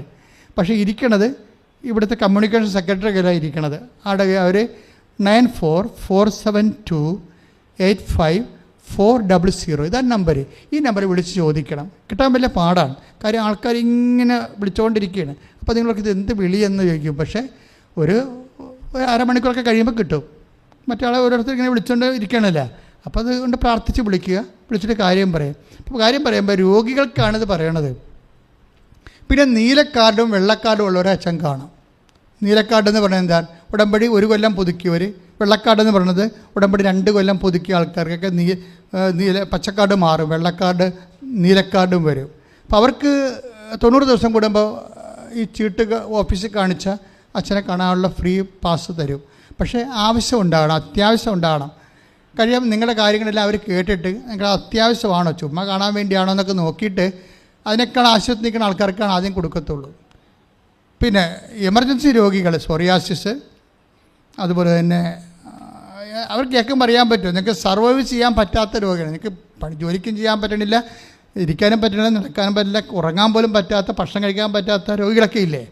അത് ആ രോഗികളെ കൃത്യമായിട്ട് കറക്റ്റായിട്ട് അവർക്ക് തോന്നിയ ചിലത് ഉടമ്പടി തൈലം നന്നായിട്ട് ചെയ്ത് അച്ഛനെ കാണാൻ നിർബന്ധമില്ല. ഉടമ്പടി തൈലം, ഉടമ്പടി ഉടുപ്പ്, അതൊക്കെ എല്ലാം കൃത്യമായിട്ട് പാലിച്ചു കഴിഞ്ഞാൽ അത് സൗഖ്യപ്പെട്ട് വരും. അപ്പോൾ അതുകൊണ്ട് അതിൻ്റെ അപ്പുറത്തുള്ള ചില വിഷയങ്ങൾ ഡിസ്കസ് ചെയ്യാനുണ്ടാവും. കൺഫ്യൂഷൻ വന്നിട്ട് ഡിസ്കസ് ചെയ്യാൻ. ഇപ്പോൾ അയാൾ പറഞ്ഞില്ല മാൾട്ടയിൽ പോകാൻ, ഇസ്രായേലിൽ പോകാൻ പറ്റത്തില്ലെന്നൊക്കെ പറഞ്ഞില്ല, ആ കാശ് പോയതിനെ അയാൾക്ക്. അപ്പം അങ്ങനെയുള്ള ഇഷ്യൂ ഉണ്ടാകുമ്പോൾ കാണാതിരിക്കാൻ പറ്റാത്തൊരവസ്ഥ വരുമ്പോൾ ഉടമ്പടി അവിടെ സീനിയോറിറ്റി വേണം അതിൻ്റെ അകത്ത്. ഉടമ്പടി നിങ്ങളുടെ വിഷയം സീരിയസ് ആയാൽ മാത്രം പോരാ, നിങ്ങളുടെ ഉടമ്പടി സീരിയസ് ആയിരിക്കണം. ഉടമ്പടിയിൽ എല്ലാ പേപ്പറും ഉണ്ടോ, എല്ലാ സമയത്തും പുതുക്കിയതാണോ, പുതുക്കാത്ത ഗ്യാപ്പുണ്ടോ, ഗ്യാപ്പുണ്ടെങ്കിൽ ഇപ്പോൾ കാര്യം വരുമ്പോൾ നിങ്ങൾ ഉടമ്പടി ഉഴപ്പ് ജീവിക്കുക. എന്നിട്ട് വിഷയം വരുമ്പോൾ അതും പൊക്കിക്കൊണ്ട് വന്നാലൊന്നും ചീട്ട് കിട്ടത്തില്ല. നിങ്ങൾ ആദ്യം ചെയ്യേണ്ടത് ഉടമ്പടി എപ്പോഴും പുതുക്കി പക്കായിട്ട് നിർത്തണം. എപ്പോഴും ഉടമ്പടി പക്ക ഉടമ്പടി ആയിരിക്കണം. അതിൻ്റെ പ്രേക്ഷിത പ്രവർത്തനവും അതിൽ ചിലക്ക് ആരംഭശൂരത്വം ആദ്യത്തെ 2 മാസം ഭയങ്കരമായിട്ട് ഇടിവെട്ട് പ്രവർത്തനമൊക്കെ ചെയ്യും. അത് കഴിഞ്ഞപ്പോൾ ആപ്പാടെ പഴയനേക്കാൾ ഗതികേടായിട്ട് ജീവിച്ചിട്ട് ഇഷ്യൂ ഉണ്ടാകുമ്പോൾ അതും കൊണ്ട് വരും. ജപ്തി നടപടിയോ വല്ലവരും ഉണ്ടാകുമ്പോൾ ഇതും കൊണ്ട് വരും. ഞാൻ 2 പുതുക്കിയതാണ്, അതിനെ കൂനെന്നൊക്കെ പറയും. അപ്പോൾ പേപ്പറെല്ലാം ഞങ്ങൾക്കെല്ലാം രേഖകളാണ്. ഇവിടുന്ന് അല്പം ഒരു മൂവ്മെൻറ്റ് നടത്തി അപ്പം തന്നെ എൻ്റെ പേപ്പറോ സീലോ ഒപ്പോ എല്ലാം ഉണ്ടാവും. ഉടമ്പടി തൈലം മേടിച്ചാൽ പോലും ഒപ്പുണ്ടാവും. അന്ന് ഒപ്പോഴും ആ ഡേറ്റ് ഇട്ട്. കാര്യം ഉടമ്പടി തൈലം പിന്നെ ആൾക്കാർ എല്ലാ ദിവസവും എല്ലാ ആഴ്ചയിലും വന്ന് മേടിക്കാതിരിക്കാൻ വേണ്ടിയാണ്. ഒരു തുള്ളിയല്ലേ ഉപയോഗിക്കാൻ പാടുള്ളൂ, ആവശ്യമില്ലാതെ ഒത്തിരി ഉപയോഗിക്കേണ്ട കാര്യമില്ലത്. അപ്പം അതുകൊണ്ട് എല്ലാം നിങ്ങൾ പക്കായായിട്ട് പോകണമെന്നാണ് അച്ഛൻ്റെ അഭിപ്രായം. കാര്യം ഉടമ്പടി ഉഴപ്പിയ ആത്മീയ കാര്യങ്ങൾക്ക് ഉടമ്പടി ദൈവത്തോട് ചെയ്ത വാഗ്ദാനം പാലിച്ചില്ല എന്നുള്ള രീതി വരുമ്പോൾ മെസ്സേജിന് ഇൻറ്റിമസി പോയി കഴിഞ്ഞാൽ പിന്നെ ആ ഒരു ബന്ധം പോയാൽ മെസ്സേജ് ഫ്ലോപ്പാകും. കാരണം ഒരു മെസ്സേജ് എടുക്കണമെങ്കിൽ 15 മിനിറ്റ് വേണം. ഒരു ദിവസം തന്നെ ഉടമ്പടി 250 പേര് എടുക്കുന്നുണ്ട്. അപ്പോൾ ഒരാൾക്ക് എങ്ങനെ 15 മിനിറ്റ് കൊടുക്കണത്? അപ്പോൾ അയാൾ അത്രയും കണ്ട് അഡമൻ്റായിട്ട് ഉടമ്പടി എന്നും പറഞ്ഞ് ജീവിക്കുന്ന ആളായിരിക്കണം. അപ്പോൾ 15 മിനിറ്റ് കൊടുത്താൽ നമുക്ക് പ്രശ്നമില്ല. അല്ലാത്തവർക്ക് ചിലപ്പോൾ ഒരു ബ്ലെസ്സിങ് മാത്രം മതി പ്രെയർ ചെയ്യാൻ. പക്ഷേ ആ ബ്ലെസ്സിങ് കിട്ടണമെങ്കിൽ പോലും ഉടമ്പടി കറക്റ്റായിരിക്കണം. അല്ലാതെ ആൾക്കാരൊന്നും ഞാൻ ബ്ലെസ് ചെയ്യത്തില്ല. കാര്യം ഇത് അടിമപ്പാടല്ല. കാണുന്നവർക്കെല്ലാം ബ്ലെസ് ചെയ്യണം, അടിമപ്പാടല്ല ഇത് ഉടമ്പടി അനുസരിച്ച്. ഉടമ്പടി ധ്യാന കേന്ദ്രമാണ്. അപ്പോൾ ഇത് സംസാരിക്കണമെങ്കിൽ പോലും ഉടമ്പടി അനുസരിച്ച് സംസാരിക്കത്തുള്ളൂ. ഞങ്ങൾ ചോദിക്കണ ഇതാണ്, ഉടമ്പടി എടുത്തതാണ്. രണ്ടാമത്തെ ചോദ്യം ഉടമ്പടി പുതുക്കിയാണ്. മൂന്നാമത്തെ ചോദ്യം സാക്ഷ്യം പറഞ്ഞതാണ്. ചില ആൾക്കാർ ഉടമ്പടി നീലയായിരിക്കും, പക്ഷേ സാക്ഷ്യം പറഞ്ഞു കാണാൻ പറ്റത്തില്ല. കാരണം സാക്ഷ്യം ഉണ്ടാകാതിരിക്കേണ്ട കാര്യമില്ല. സാക്ഷ്യം ഉണ്ടാകാതിരിക്കുന്ന കാര്യം അവിടെ ഉഴപ്പിട്ട് തന്നെയാണ്, ഒരു സംശയമില്ല. കാര്യം ഉടമ്പടി ചുമ്മാ എടുത്താൽ സെക്കൻഡുകൾക്കുള്ളിലല്ലേ ആൾക്കാർക്ക് അനുഭവം കിട്ടണത്. അപ്പോൾ ഇവർക്ക് മാത്രം എന്താ, അപ്പോൾ ഇവർ പത്രം മേടിച്ച് ഇവിടെ വന്ന് ഒരു പരിധി വരവ് വന്ന് അങ്ങനെ പുതുക്കിക്കൊണ്ടിരിക്കണം എന്നല്ലാതെ ഇവർ സാക്ഷ്യവും ചെയ്തിട്ടില്ല. സാക്ഷ്യം അവർക്ക് സാക്ഷി ഇല്ല. അപ്പോൾ സാക്ഷ്യം പ്രധാനപ്പെട്ട വിഷയമാണ്. സാക്ഷ്യത്തിന് വേണ്ടി ഒരു കൗണ്ടറുണ്ട്, അവിടെ ആളുണ്ടാകും. നിങ്ങൾ സാക്ഷ്യം എഴുതി കാണിക്കണം. എഴുതി കഴിഞ്ഞാൽ ചിലപ്പോൾ പറയിപ്പിക്കാൻ ചിലപ്പോൾ അനുവദിക്കത്തില്ല, പക്ഷേ ഒപ്പിട്ട് തരും. അത് നിങ്ങളുടെ പൗച്ചിൽ വെക്കണം. ഒപ്പിട്ട് തരണമെങ്കിൽ പറയിപ്പിക്കുന്ന സാക്ഷ്യമാണെങ്കിൽ പറയിപ്പിക്കും. കാര്യം ഒരു എ ഗ്രേഡ് കിട്ടാതെ പറയിപ്പിക്കത്തില്ല. ഉടമ്പടി കണ്ടൻ്റ് കൊണ്ടാണ് ആ സാക്ഷ്യത്തിൽ. വല്ലതും വന്നതെന്നൊക്കെ പറഞ്ഞാൽ അങ്ങനെയുള്ള ഒരു അവസ്ഥയല്ല. അങ്ങനെ എന്തും പറയണ ഒരു സാക്ഷ്യമുള്ള സ്ഥലമല്ല. വളരെ ചുരുക്കം സാക്ഷ്യമേ പറയിപ്പിക്കത്തുള്ളൂ. അതായത് എ ഗ്രേഡ് A1 ഗ്രേഡ് ഉണ്ടാകണം.